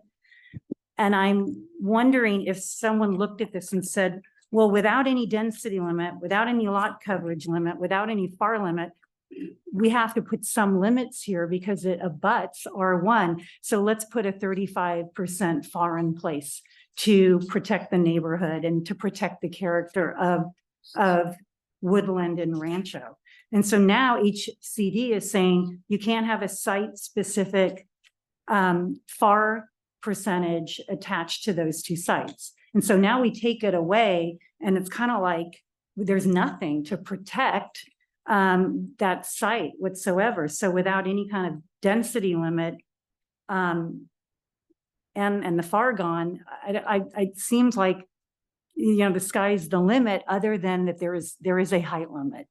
So that's really concerning. And I wonder, well, how did CN ever get like that? And I think it's because CN is stands for commercial neighborhood, right? And the sites tend to be small in downtown areas or in, I'm thinking Loyola, the sites are small. And so the site itself kind of limits how much development can be. And so the height and the size of the lot is really what's limiting kind of the intensity. But you don't have that with Rancho and Woodland because those two sites are quite big, right? They're shopping centers. They're old, like, it's the old shopping center with the surface parking. It's really unique. And so, you take out, that FAR and I mean, I don't know, it seems like you could build so much there. It would be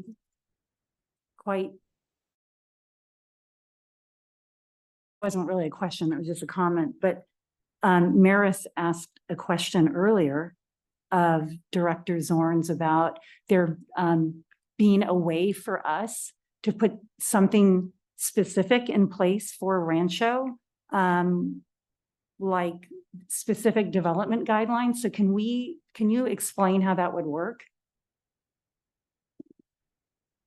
Something as involved as that would have to be at the direction of the city council, as zoning code text amendments are initiated by virtue of council action and then directed towards the planning commission for development.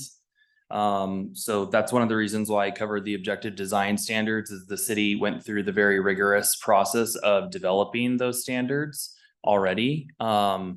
So in addition, though, is that you can't build 100% on a lot, depending on the way that the property is oriented, unless you essentially have a street in front of you and an alleyway behind you. There is not a public alleyway for the Rancho Shopping Center, and Foothill Expressway is never going to change its main kind of thoroughfare designation under the circulation element. So the requirement is that for the rear yard setback at bare minimum has to be under the code is 20 feet from the rear of the property. The rear of the property is what is already the rear as it's oriented today, which backs up to the 8 single family residences that are essentially immediately behind Rancho.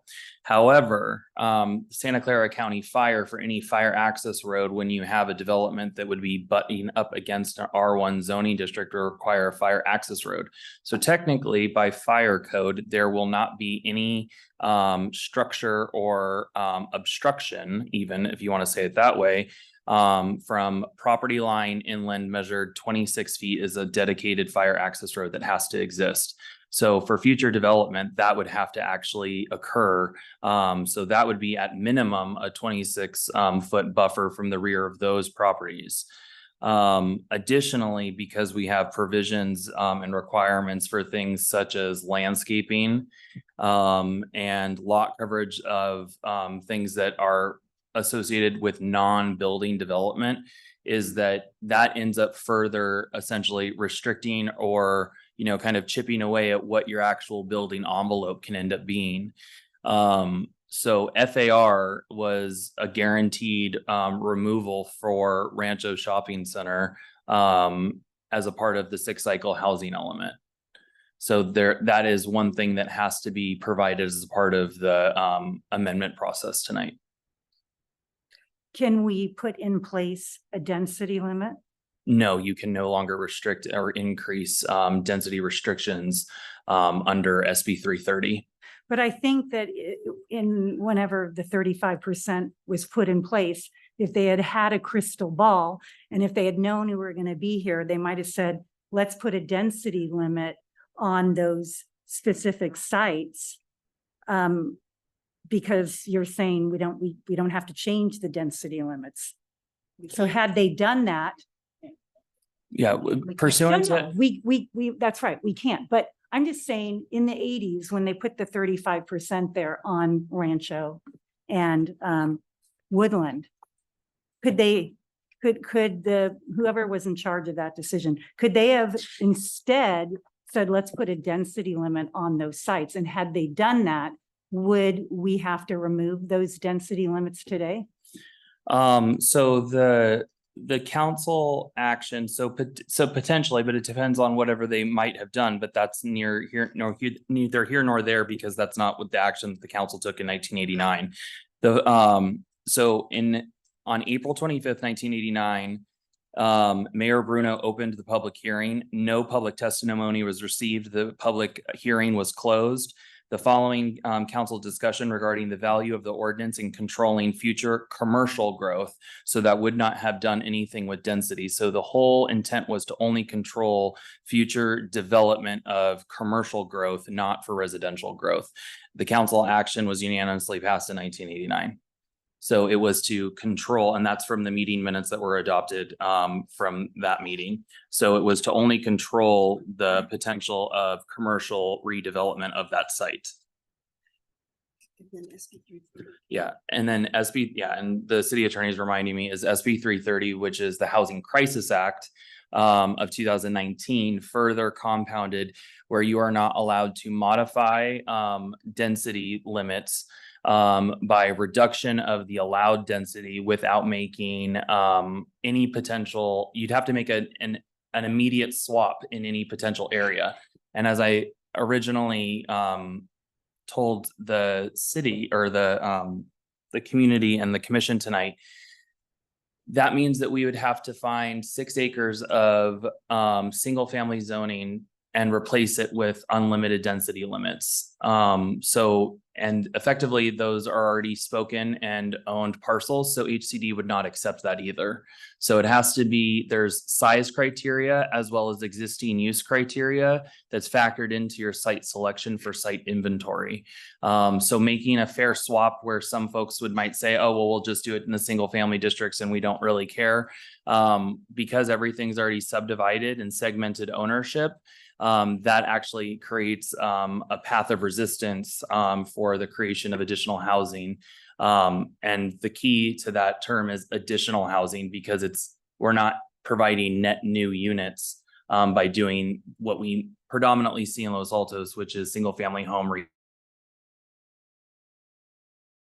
commonly. And then SB 330 had a cutoff date that was 6 months or a year before it was implemented, that you could, local agencies could not go in and reduce density prior to its adoption. Mm-hmm. So it even looked back and said the densities that are existing as of March 2000. Yeah, it was a weird date. March something 2017, I believe, that you could not go back and rezone and reduce those densities. So so it was like one step ahead of the local agencies. You can't go and lower all these densities prior to it coming into effect. I also think we need to focus on what the situation is today, as opposed to what it could have been had different decisions been made 40 years ago. So I would just give that one caution. Okay, so 2 more questions. In the proposal, we're saying that CN, it would be allowed in that zone to have residential only. And that's correct, right? Residential only is allowed in CN according to the proposal. You guys are looking. Yeah. Yeah, there is the proposal that under the permitted use section is that there could be residential only developments and mixed use developments. Okay, so can we, I mean, would it be allowed or would it be risky for the city to say, no, it can't, these CN parcels cannot be residential only. They have to be mixed use with retail on the ground floor. We can attempt to do that, yes, and then we might have to modify in at the half year or the half cycle mark. So that would be no later than January 2000 and my dates. 24. Yeah, no, 27. So 4 years plus the 23. So January 31st, 2027 at the mid-year site or mid-cycle date. If we have not seen a significant amount of housing production as mixed use, we would have to explore the option of further creating the regulatory environment that would influence development to create additional housing. Okay, and then one last question. I need this data point. So, right, there's no density limit on CN, but for CT, which is El Camino, what is the density limit there? Just as a data point for comparison. Okay, that's what I thought. So El Camino is 38 units per acre. That's the density limit. And of course, there's bonuses for affordable housing, but CN has no density limit and now no FAR limit. The city has historically applied over 100 units per acre for the CT district, and we have to continue to progress and approve projects at that rate because we've established a pattern of density approval, which has been previously discussed with the city council last year. So actually, the CT district has memorialized almost no density limit because of our prior approval history. And that was further discussed with HCD staff as to why we've been able to support continuing our reliance on CT. And I believe we're getting rid of the density for CT as part of the housing element. That's correct. Yeah. So because of our approval history is that we've previously acknowledged through the deployment of density bonus, which is not something the city has any discretion of not allowing for a project request. And it's been applied time and time again that has then yielded over 100 units per acre. Okay, thank you. Anybody else like to go? Well, I would like to add something to what Dawn was saying. The FAR is effectively a density limit also. It's a very blunt instrument, but basically it is a form of density limit. So there is a density limit. And our requirement, our obligation under the current law is to remove any constraint on residential development that we can, period. And that's one of the things we have. That's why there's basically no density limit left any place. And we can't do, certainly we can't make it less, and making it higher is wonderful. So we would be forced to do that anyway. I think I'll reserve the rest of my comments for later, but I just wanted to follow up on that one. Okay, if nobody else, I'll go. Yeah, I've got questions. Okay, go ahead, Richard. I got a lot of questions. But let's again focus on what the situation is today, not what it could have been. And Commissioner Roche, can I ask you to maybe switch using Joe Venonato's microphone? I feel like yours might not be projecting. Is that better? Yep. Yeah. Now you can hear me.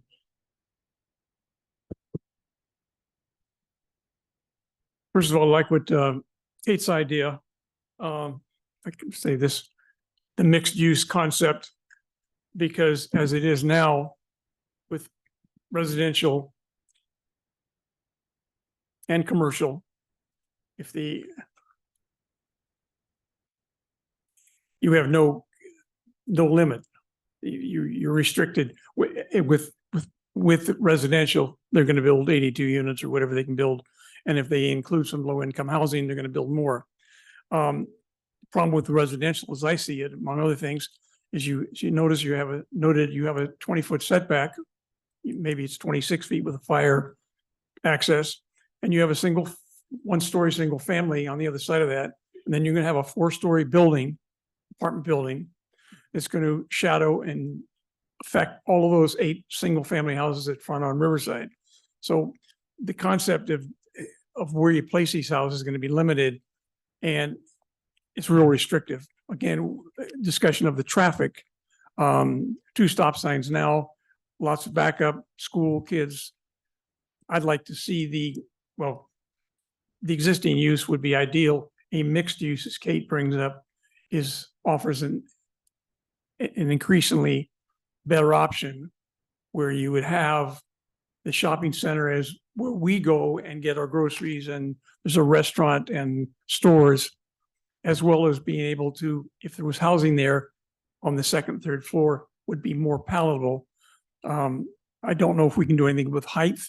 Some of the downtown, the commercial downtown I believe has 3 floors, 30 feet high. We're talking 4 floors, 4 stories, 40, 45 foot high, depending on what the use is. So lots of potential. The other thing is that in the comments, we don't know what the plans are going, because we haven't seen the objective standards. I don't know what the objective standards call for. We have a waiting period between now and December 24th. If we reject this specific item, then you have until December 24 or January 24 to implement the new standards for mixed use. We don't know what those mixed uses is going to entail. I'd like to know more about that. So that would be ideal, why the mixed use, as Kate mentions, would be.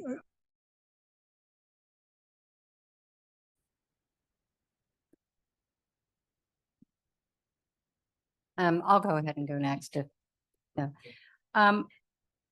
This is a hard one. I'm also live fairly close to Rancho, go there probably 2 to 3 times a week. My daughter growing up would go there and get yogurt and do whatever, and still goes there now when she's home in town. But the reality is, we don't have a choice here, in my mind.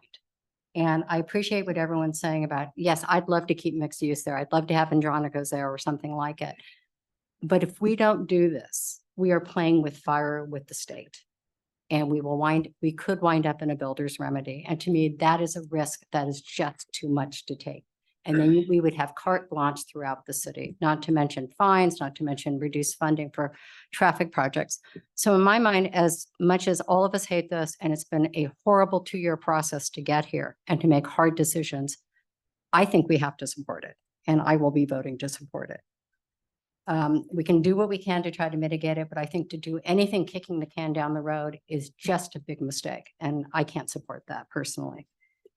One thing I would like to know, Nick, it was mentioned that it's possible to put 237 units there, but realistically, we're only counting that we'll get 82. What accounts for the big difference there, and why? Why would a developer do that?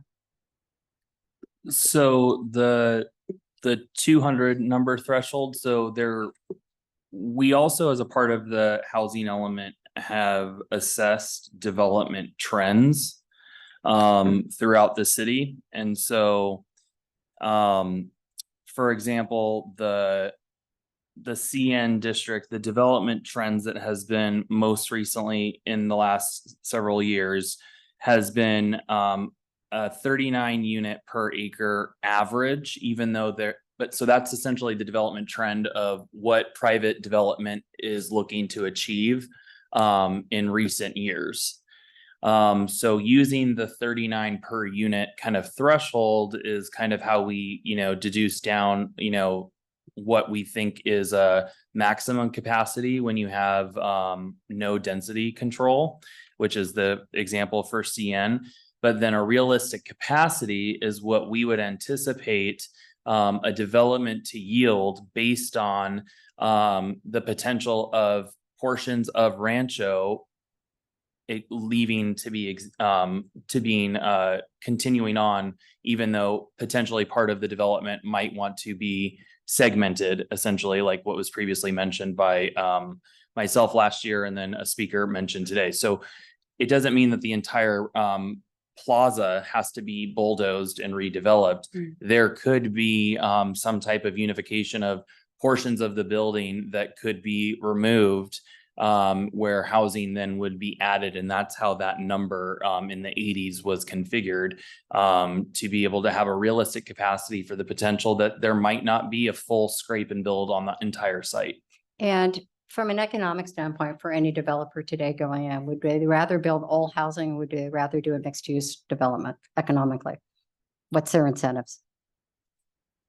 Realistically, that's kind of shifted in the last several years. So mixed use prior to the changes that have happened in the Housing Crisis Act of 2019 kind of changed the game in the last 4 years, because it's now provided developers a certain level of certainty. So really, it's kind of the prerogative of a developer is, do they want to have the mixed use portfolio essentially, or do they want a standalone residential product? I will say from consultation with some interested developers, for areas in our downtown, is the mixed use does seem quite attractive to them because of the high yield per square footage for commercial real estate. While though there is then the ongoing constant revenue stream from the residential, because there's oftentimes in commercial real estate, the break in the chain of the flux of funds. So we have been relayed from our, obviously folks in the development world. So again, it ends up being their prerogative, but the Housing Crisis Act of 2019 has provided a certain level of certainty, where the Housing Accountability Act left off for just housing, where now it's the blend of the mixed use product type, which was reinforced, which is a 2/3 split. So a mixed use development as defined by state law is 1/3 of the total square footage is for commercial and 2/3 is for the residential. And then that qualifies under what we commonly just quickly say the HAA, or the Housing Accountability Act, and then all of the provisions that build upon it from the Housing Crisis Act. So that's the level of certainty that they're looking for. Okay, thank you. Those are my comments. So Okay. So I was on the commission during the design guidelines, objective design guidelines, as well as the housing element, the entire process. So I thought this was kind of a slam dunk tonight. So I think that if residents are concerned about adding residential to Rancho, it's not really something that I can get behind, just because it kind of goes against everything that we've been doing for the last few years. And I think also it's something that can be done regardless of the housing element. A developer could have put residential right now, or mixed use. There's nothing stopping someone from doing that right now, regardless of what we pass tonight. So if it's a question of adding housing to Rancho, I'm not gonna, get rid of that. But I do think that what some of the residents have brought up, certain things like requiring an environmental review, requiring a traffic analysis, setback from the creek and single family residential, all of that, if a developer were to propose a project, that would be done. That is not something that would not be done. That would be done 100%. I do think that some of the things that were brought up tonight, such as limiting car entrances and exits on Foothill, requiring a majority of commercial space on the ground floor, a plan to keep certain stores open during the construction process so that the neighborhood can still access these essential places. I think those are important. And I think that some of those things could be brought to city council so that we can have those implemented before a project is ever conceived, which may never happen. But I think it's good to prepare maybe a few bullet points for Rancho specifically. So I think if that's an option for us to potentially have a study session this year to kind of go over certain things, not everything that was brought up, because like I said, certain things that were brought up are already going to happen. You're going to have an environmental review. You're going to have a huge traffic analysis. You're going to have a big setback from single family residential. So all of those concerns are already going to happen.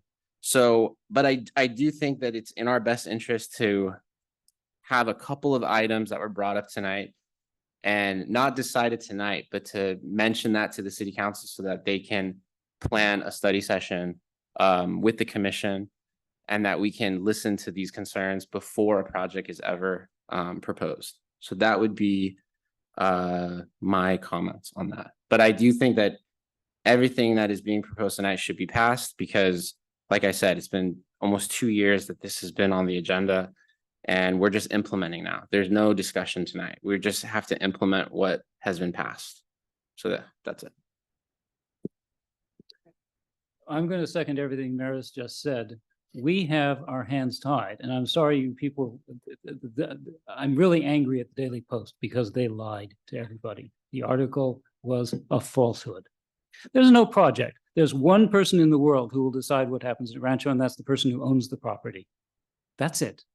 When that person decides to build, if that person decides to build, then a project will come to us and we will have to look at it. We have, as Maris and the others have pointed out, a ton of regulations about what can happen, what they can do. There are all kinds of conditions of development that will be established once a project is approved, including much of what you have talked about. Okay, we don't do that in advance. We do that when the project comes to us, and that's part of the process. We can't tie the hands. The state has made this very clear. And I just want to emphasize this. We don't get to raise any constraints on residential development, period, end of discussion. They will come and take it away from us if we try. That's the fact. Is it a good thing? Most of us don't think so, but that's the law.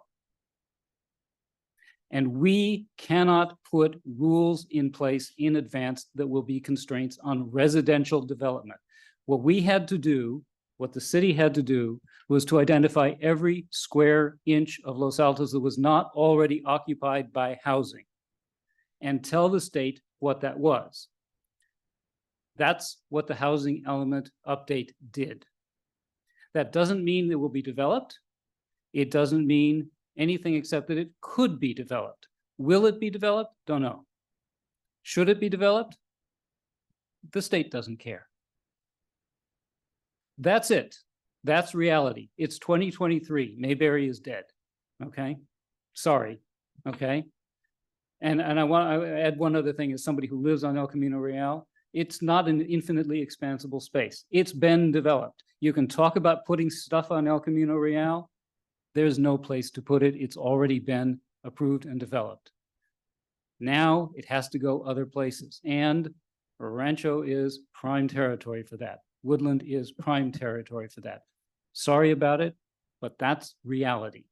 That's what we have to contend with. We do not, this commission, the city council, we do not have the power, the jurisdiction, or the authority to change that. That's it.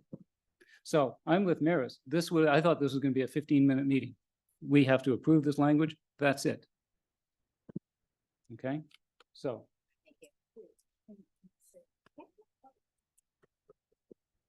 Okay, so I mean, there's a lot of, I think you guys have made good points, but so the state has mandated that we reinvent ourselves and we have to change the zoning codes to match. Commissioner Disney, can you use your microphone more closely? We have to change the zoning to match the programs that are in the approved housing element.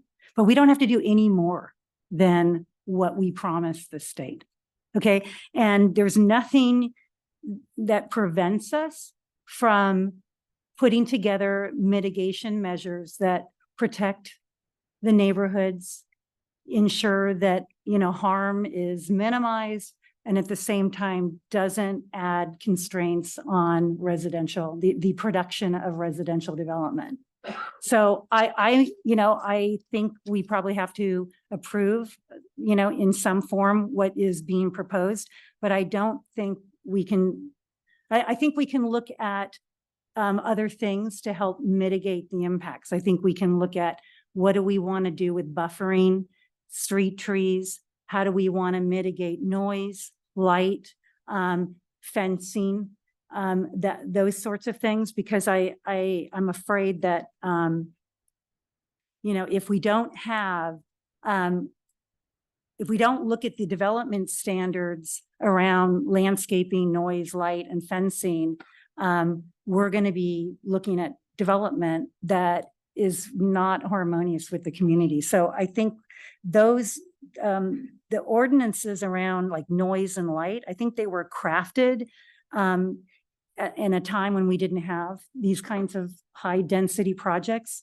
So I think we need to take a deep dive into all the things that we can put in place that don't limit development, but will protect the neighbors. I And think. I think oh, that's, sorry. I think that's a different discussion than what we have tonight. Tonight, I think if you. But also- we are implementing what but- we have to do. But also, I think that I agree that mitigation is important, but I think we have to be careful that we're not creating mitigation that undermines the objective design standards that we spent a long time on. So a lot of the buffering and that was already extensively looked at. So I think if we compare the objective design standards and we see, like, for instance, the limiting car entrances and exits on Foothill, that was something that was brought up. A phased plan to keep certain stores open throughout, making sure that you don't just take away the whole thing of Rancho. Like, these are smart things that were brought up. So specific ones for Rancho, I think is good mitigation. But I think if we're talking about just creating new setbacks, new buffering, new everything, then why do we have the objective design And we standards? spent, I think it was part of your time on the commission, on the objective design standards, a huge amount of time was spent on that. Yeah, So I understand you might want to have different considerations for specific projects, but to go back and revisit all of that when it was just finished recently seems inappropriate. so yeah, that's my concern with specific mitigation on the building. But I But- think we need to focus yeah. on our job tonight. Yes. And our job tonight, and we can bring that up in a study session or do something else. Our job tonight is, are we going to implement what we told the state we were going to implement? And unless people have further comments, I say we get on with it. Okay. And this, let me clarify, Nick and Jolie. The motion at present would be solely with respect to chapter 14.40. Is that correct? Yes, Exhibit F, so right? you can, yeah, it's for Appendix F because Right. that's how it is attached to the report. And It's page 49. for anyone. yeah, And and so, it's chapter 14.40. yes, Okay. exactly. All right, so I'm prepared to make a motion then based on that, okay? Then I'm recommending consideration and adoption of ordinance number 2023 whatever, amending chapter 14.40, attachment F to the report of the Los Altos Municipal Code, chapter 14.40 of the Los Altos Municipal Code to implement the programs 3B, 3C, 3F, 3G, and 3N as they may be applicable to that chapter of the sixth cycle housing element. Okay. I'm really sorry, but was your motion just on the CN? That this- 14.40 is the CN district. yeah. Okay, sorry, Yes. having And a so it's hard time reading attachment it. F, Page chapter 49. 14.40 Yeah, I of the got it. municipal code, which is the CN district. Okay, I will second. okay, so I have a request. Would you entertain an amendment to strike the language that says residential only? No, we can't. What do you Well, mean we can't? He said we can. Well, I suggest no, the answer is no, I will not entertain that amendment. And the reason is that I don't think the state would actually allow us to do it. Okay, would you agree to an amendment that would request that the council authorize the planning commission to look at specific mitigation measures for Rancho that would further protect the neighboring parcels while not impeding, not creating constraints to development. I think we can propose that. That's a separate Yeah. thing. It would not be, it's not part of the resolution. The resolution is to recommend what's been recommended. That's a separate issue. It can be, we can do another resolution about that. We can make a recommendation, but that would not be part of this motion, no. But that's a separate issue. It's off the point of the resolution. The resolution is either we recommend it or we don't recommend it. Okay. I mean, ultimately, that would be the council could decide that when they see this this month. And so, I mean, I guess, It's not part of this action. yeah, but It's- I think that the notes will be given to the council and they can see if they want us to do that. I agree with you. I think there's no harm in having that study session. But I don't think it's for us to be part of this measure. I think we have to leave it to the council. Right. And I am very hesitant, trained to be very hesitant of any speculative, at this point, it would be speculative, any speculative Can, thing. can the That's exactly. can the a problem. commissioners clarify for me and the city attorney, because we were just responding to something with the city council liaison about what the potential amendment is, because there might be a conflict with what is actually before the commission, as well as the authority that's been directed from the city council. Sorry, I we didn't hear. rejected the potential Oh, okay. amendment. so- Sorry, we just so, wanted yeah. to Right double now, I check. think we're looking at a clean vote. Right, is a clean And vote. then there might be follow-up action, but a We're- clean vote. I was quoting the language of the resolution, okay, with respect only to attachment F, section 14.40. It's a straight up or down. Okay. Okay, on that, okay. So why don't we take a vote on that?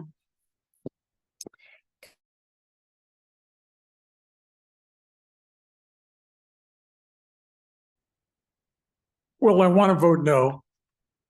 But I'm really concerned that if by doing so, it's going to have negative impacts on the housing element. So I'm going to vote yes.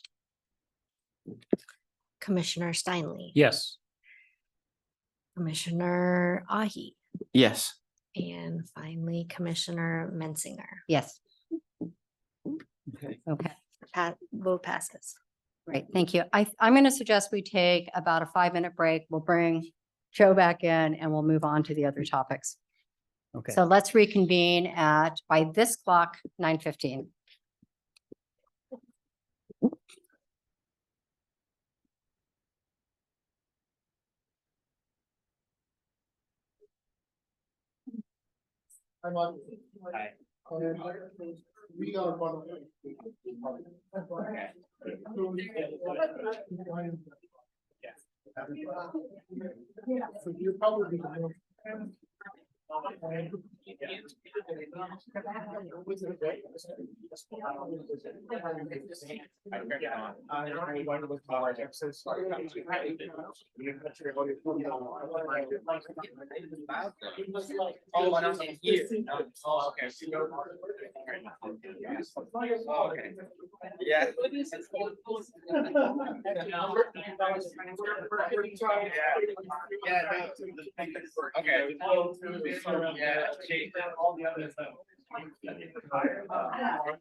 There's no project.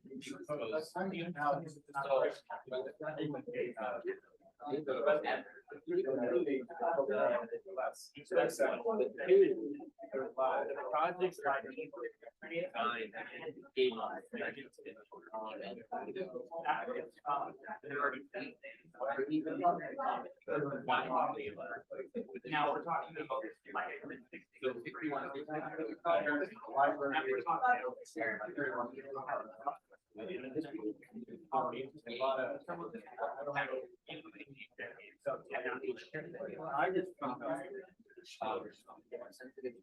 yeah.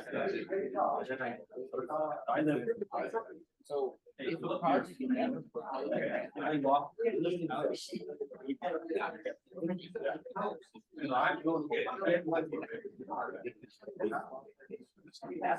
Yes, but yeah, come on, let's go guys.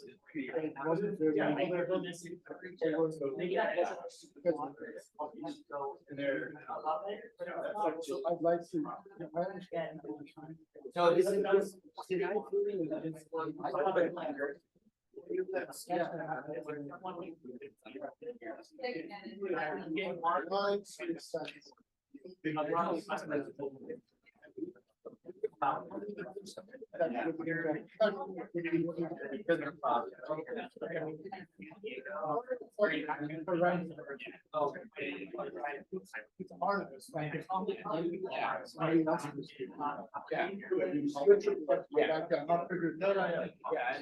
I think what you think I'm saying, if a project. There are extensive amount of tax rate that pays. Yeah.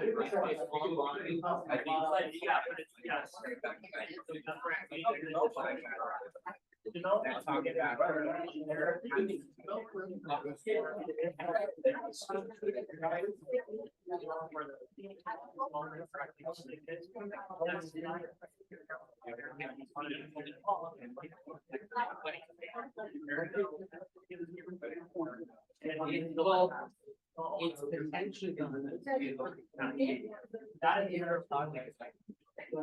Yeah. They went back 4 3. 4 years.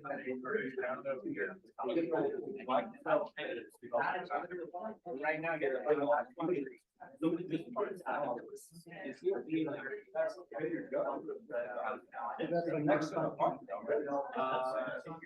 Yeah, but they adopted, you know,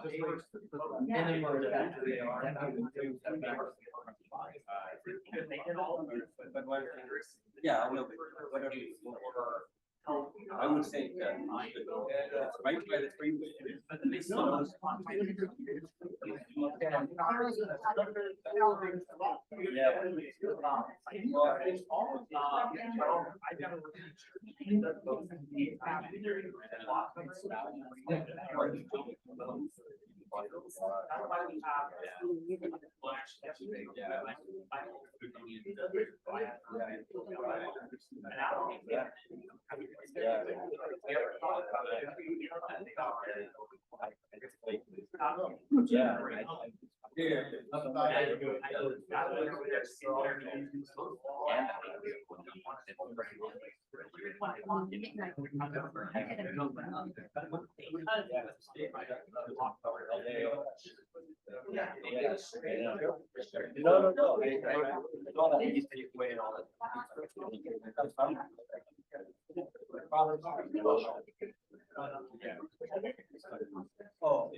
Yes, of course. When the people were speaking, Yeah,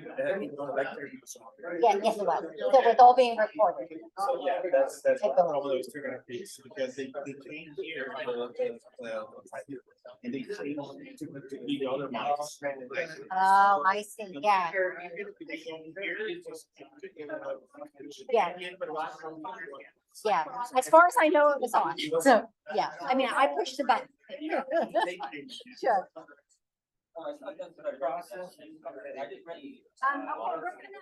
Everyone, can we reconvene 9:15? Joe? Sorry, I gotta go, yeah. Kate? Oh, I don't know. I forget myself. Come on, Kate, stop now. Is that me or somebody else? Okay. So what was the vote? We voted on 14, 20, 14, 20.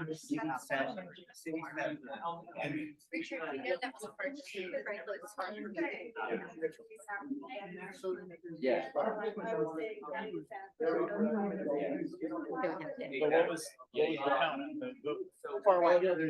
Okay. We're calling the meeting back to order, so if Voted against. we could clear, let people get back to work. Because it should not be allowing residential. It should have mixed use. Okay, could everyone who's not a commissioner, please go take a seat? Eric. Okay, sorry. Calling the meeting back. Chair, can I actually have 2 more minutes because I've been answering questions? I need to use the restroom still. Sorry. Okay, you get 2 more minutes if you have talking. Kate, I know this is hard for you. It's hard for all of us, but. Well, we can do better. I wanted to vote yes. I really did. And I'm like, you know what, but we can do better and we're not. We're doing, Do you know how much work went into the objective standards? Years of work. I don't think the objective standards are, Like the one. Right, but I'm not criticizing the objective standards, the diagrams. I'm just saying we can do better. We could have said has to be mixed use, no residential only. That's terrible. Commercial neighborhood is commercial. Hear an It's echo. Even in the name. Yeah, no, And no. We're saying it doesn't have to be commercial anymore. So, I mean, we way to encourage housing. The well, economics but dictate it, so. this will encourage housing, but it'll also ensure that Like, there is some commercial. I live a few blocks from Rancho. I love Rancho. I really do want to maintain it. I wish nothing there would have to change, but it's just. not the world.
Okay, let's reconvene the meeting. It's 9:19 by the slow City Hall clock.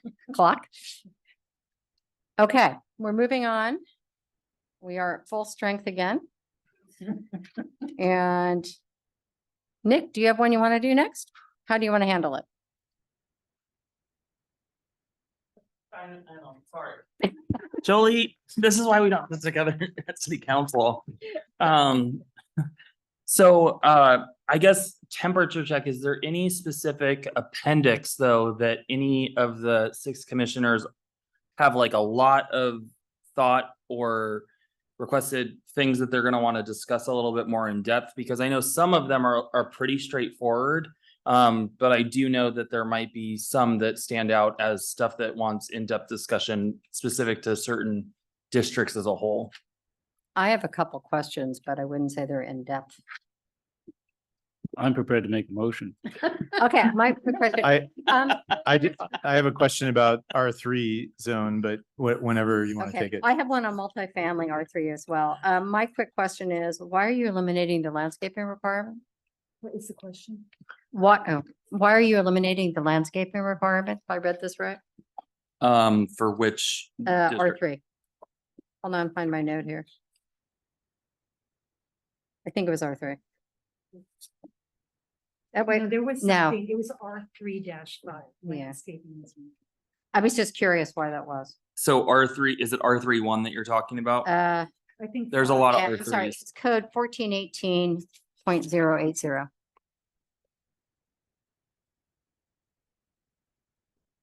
Page 22 of the package.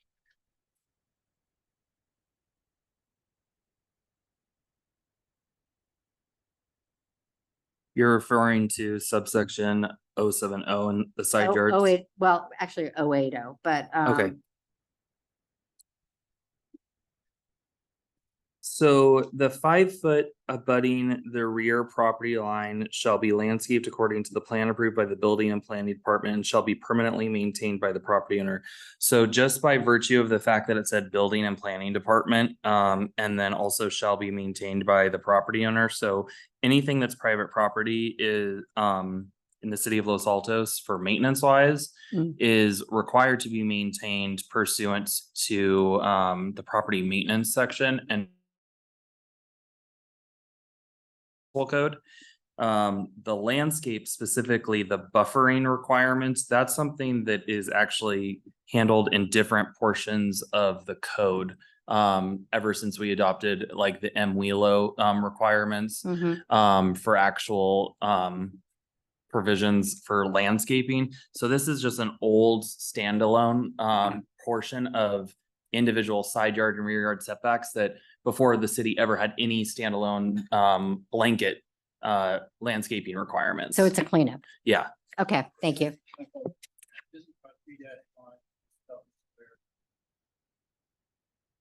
Yes.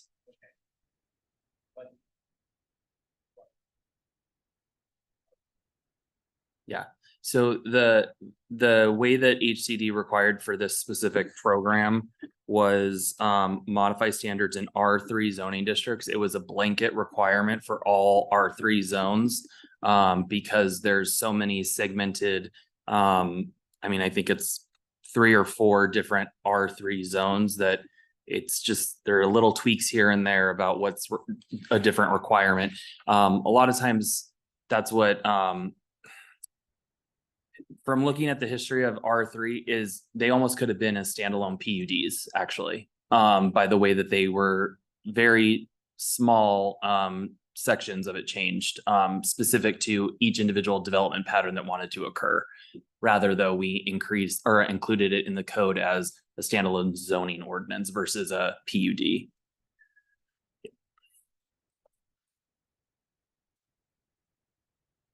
I had a question about the R3 districts. So in the housing element program 3.n talks about all R3 districts having to be 35 feet and 3 stories.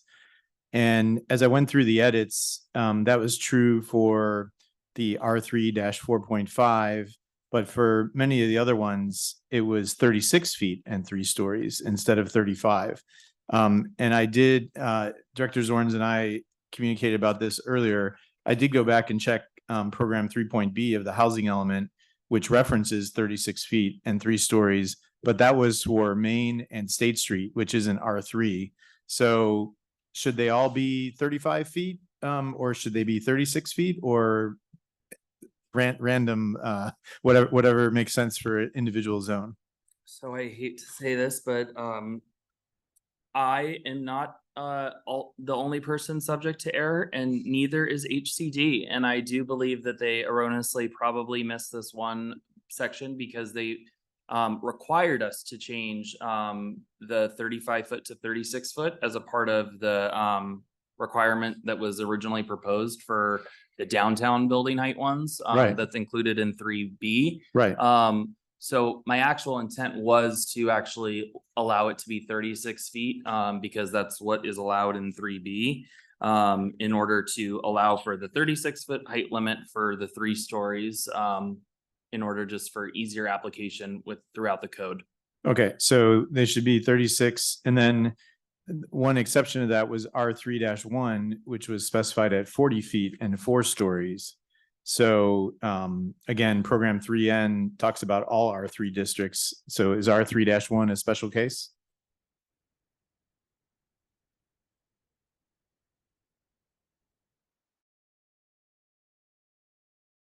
Clean height.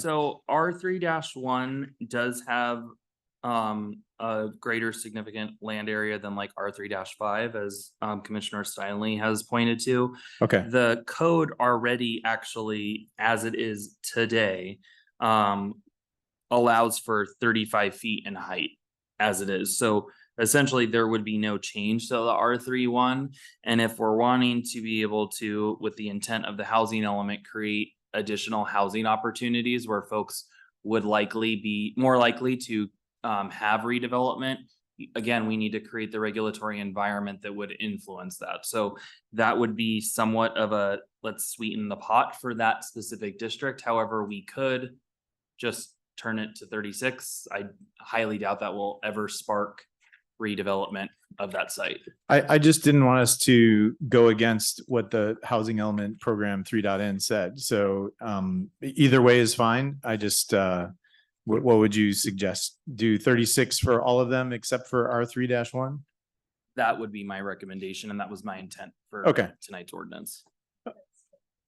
That's what is?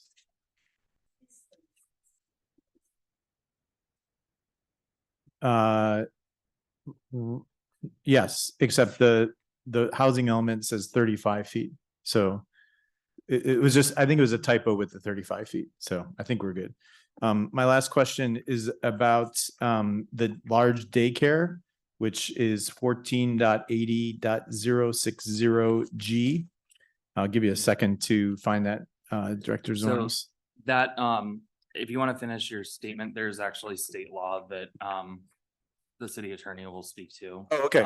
Specific about large family daycares. Yeah, they changed the rule that we can't require use permits. I can look it up. Okay, I just, it was striking the language of the list of things that required conditional use permits. And a resident had brought that up in one of the letters to the commission, and it wasn't clear to me why we were striking that, but it's state law we're adhering to. Okay. Yeah, the numbers just grew and grew, 6 or fewer, 8 or fewer, 12 or fewer, and then they just got rid of it. So it's now a state license. Yeah. Okay. It's a state license and it's considered a protected group pursuant to state law. So that's why now local jurisdictions do not have regulating authority over those specific uses. I just wanted our residents to know we do read the letters that they send in, all of them, and the phone calls and the text messages and the stopping us on the street. So we do pay attention to that stuff. That's all my questions. Thank you. See if this works now. Little confusion in my appendix E for R3-1. It says it has a maximum of 40 feet of height and 4 stories. That's the proposed change, Commissioner. Okay, thank you. Sorry. I have a question. Earlier this evening, you said we're not changing any densities. For R3 4.5, the density is 9.7 dwelling units per acre, and the current zoning says that the site area may be 9,000 square feet, and you can have two dwelling units on that, which I think gives you the 9.7 dwelling units per acre. So if you change that to the site area shall be 7,000 square feet, and you can put 2 dwelling units on a 7,000 square foot lot, then your density changes to 12.44 dwelling units per acre, which is a 28% increase. So why is that something that the staff proposed? So we don't have to, we don't actually have to change the maximum or the density requirements, if we have essentially the change in the lot area. So sorry, I started hearing the ringing. So it's something that we have other programs that have been built in. That's why we're folding in the 5 programs, because we're going to be touching all of these chapters of the ordinance. But specifically and you were saying about, I'm sorry, the R3 4.5, right? That's Right. which one you were talking about. So there's the 2 family dwelling units with not more than 1 family per of 9,000 square feet, and then a minimum of the 9,000. Then it talks about site area. So it's just considered another kind of potential limitation on the creation of additional housing. So it's something that was factored in, is that we have these lot sizes or site area sizes, so it's interchangeable, that could warrant a reduction further in that was talked about in the housing element. And so that's why it was included as a part of tonight's ordinance change. Okay, but So- it is a change to the density. I mean, effectively, it's a change to the density, and it's not something we have to do. It's just something that got proposed. It's not, I didn't see any goal in the housing element that would require that we do this. Well, so because we have some lots that are going to be essentially considered like legal non-conforming, where it's that they're just a hair too small to be able to warrant the 2-unit development as standalone units. It was also something that was looked at with our SB9. So this is a little bit of a kind of a trick of the trade, is creating the regulatory environment in our local ordinance to allow for them to adhere to local ordinance and not utilize SB9 regulations, which is again another open-ended kind of umbrella that would allow them to get a little bit further than what they would allow under the exact zoning district. So you're right, it's not explicitly allowed. I will not challenge that, but we then will most likely see more and more SB9 deployment with those provisions that were allowed. Refresh my memory, what's SB9? SB9 is allowance of a lot split with 2 primary units, and in addition to 2 accessory dwelling units. So you can turn a single family lot into a 4-unit subdivision essentially. So these lots, this R3 4.5 would not, if they would not benefit from SB9. I mean, they eventually potentially could, but it's highly unlikely when the lots are gonna get that, when you're getting down to 7,000 square feet a lot.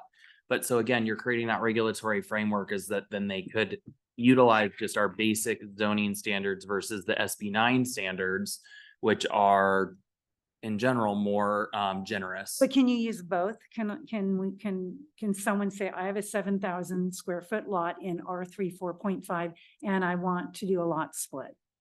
There's the potential, yes, but that's the whole thing, is this reduction in site area requirement was not previously available. So that's why the state took over and created the regulatory framework from the state level that now allows them to circumvent local zoning law. That's why SB9 came into effect, was to be able to create the regulatory framework from the top down versus the local initiative to be able to allow it. Can I add something here? A little history. 3.4.5 is all duplexes. Oh, I It's- didn't it's- know that. It's the land that time forgot. It's back in 2019. The council had to create this section as it exists because there had been no design review at all for it, because somehow the city forgot it. It just wasn't, there were no rules at all. And the gentleman came in, a very nice guy, spent a ton of money and a ton of time trying to fix something up, and there were no rules to allow him to do it. So the city in 2019 finally came up with this. Now it's being modified somewhat, but it's all a bunch of little, very nice duplexes, and that's all. Okay, thank you. So, and that's I'm not one reason familiar why with it, things are so- the way they are. Okay. Yeah, that's Okay. actually why the specific purpose for R3 4.5, it's actually what we would call Stevens Place and Marshall Court. Mhm. That's actually the little kind of enclave that Commissioner Steinle is actually referring to. Across from the crossings, right? Yeah. Okay. And it's just that little cluster, a little village, if you Right. will. And they're lovely and everybody, they're, some of them are rented out and that sort of thing. But it's a special little place. And it's sort of like everything else. Once it's built up, it's going to stay built up, but this is, SB 9 might happen if somebody wanted to knock one of them down. That's about it. Right. So, Okay. but it was a special place. So. Okay, any other questions or comments from commissioners? I think I heard somebody said they'd make a motion. I said I would make a motion. Right. Huh? I think it's on, yes. Yeah, it is. Okay, maybe if I faced it, it would actually work, Mhm. Things we learned in elementary school. Okay, so I'm gonna make a single motion that will include all of the sections except the one that we already voted on, and it'll be essentially the same that I did before. So I'm gonna recommend consideration and adoption of ordinance number 2023 whatever, amending chapters 14.16, 14.18, 14.20, 14.22, 14.24, 14.44, 14.48, 14.52, 14.54, and 14.80 of the Los Altos Municipal Code to implement programs 3B, 3C, 3F, 3G, and 3N as applicable of the sixth cycle housing element update. Friendly amendment? Can we include the 36-foot R3 language that we discussed? You know, with- as it was subject to the small editorial corrections that were proposed, yes. So to bring everything into sync. I will second. Okay. Just to clarify, are you saying that R3-1 should be 36 feet? Yes. I believe Director Zorn said that should not be 36 feet. Maybe, What are you saying? What he said. I think all except for R3-1 should be 36 and R3-1 is 40 and 4 stories. As it is written with the correction to bring everything into sync, which was the whole idea of this in the first place. Correct. Okay, I accept the amendment. You've seconded. Okay, both of those. Okay.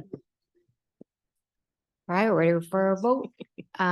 Commissioner Disney, Yes. Commissioner Benenato, Yes. Commissioner Roach, Yes. Commissioner Steinle, Yes. Vice Chair Ahi, Yes. and Chairman Singer. Yes, Unanimous. Okay. Recommendation. thank you. We are done with that public hearing now. Any commissioner reports or comments? Okay, I have one comment, which I didn't get a chance with, this housing element took an enormous amount of time. And I just wanted to express my appreciation to Director Zorns and everyone else on staff and with Lisa Wise Consulting. It was several years of pain and extended pain in some cases. And I would say ongoing pain. yeah, perhaps ongoing pain, but just wanted to say thank you on behalf of the residents. Thank you. I'd like to add, this sort of passed us by earlier, but the housing element update compliance, I think Nick and Stephanie and Jolie, Jonathan, on behalf of the council, okay, it did a great job, and we couldn't be happier. So it's been, there's more to come, yes, okay. And I'll second both of those. Yeah. I mean, it's spectacular, and it was the best news that we could have had. Well, and also I'll give the special shout out since Eric is in Vermont and asleep. His special guidance with housing issues has been very beneficial for me and Jolie. So it's good to have him still available to us, even though he's asleep now. I'll accept the friendly amendment. Yes, I definitely want to include him. Moving to potential future agenda items. Nick, is there anything you want to highlight? And I think we should do something with things that Kate mentioned today and Maris mentioned in terms of trying to come up with some things that can help to mitigate some of the things we had to approve tonight. And if you could suggest the best way you see of doing that. Yeah, so the access on Foothill, and just access in and out of properties obviously is something that we should look at as a holistic requirement in the city. And it's something that would be twofold because it's something that the CSC would also need to look at since they're concerned with transportation networks. I actually would like to do potentially some recon essentially with Santa Clara Fire with regards specifically kind of just being like, hey, if we were to close this off, what would you guys do? Or what would you require? Because there is a requirement for 2 access points for anything that has residential products attached to it as a development. So I'd kind of like to see what they would say. There's also specifically for that site, there's a very significant, obviously traffic analysis that would have to be done. And that always does somewhat take into access because of how they're gonna, clear out that that parcel. So I think I need to kind of, as Stephanie says in the office, is I need a noodle on it. Fair enough.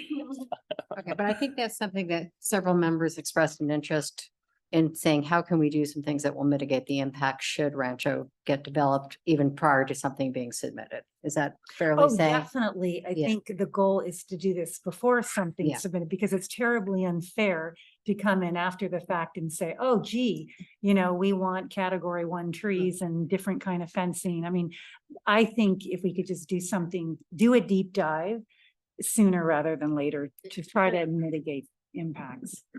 I think, But a yeah, lot of this would all be done at when a project came in. So Yeah, I keep getting baffled, like, why are we going to have some fictitious project that we think is going to come in and we Yeah. think we need to mitigate? We don't even have a project. And Yeah. so, I mean, we can look at access and stuff like that, but I mean, I think we I think could you put would, in place stuff and then the developer would say, no, that's hindering.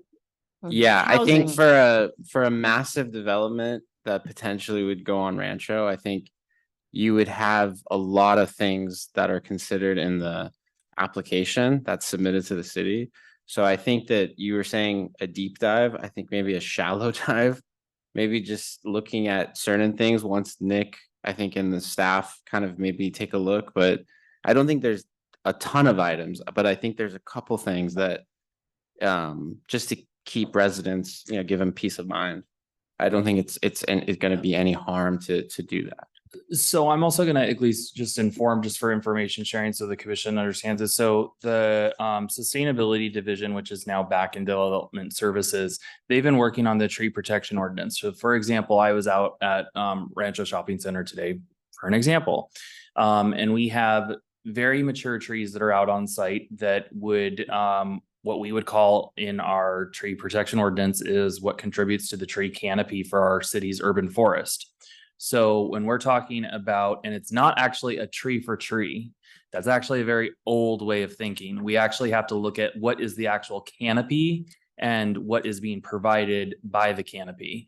So if you were to go from a gigantic oak that, spans 60 feet in width, someone might be able to actually replace it with 4 trees that are actually going to provide the same amount of canopy and actually will have a longer lifespan.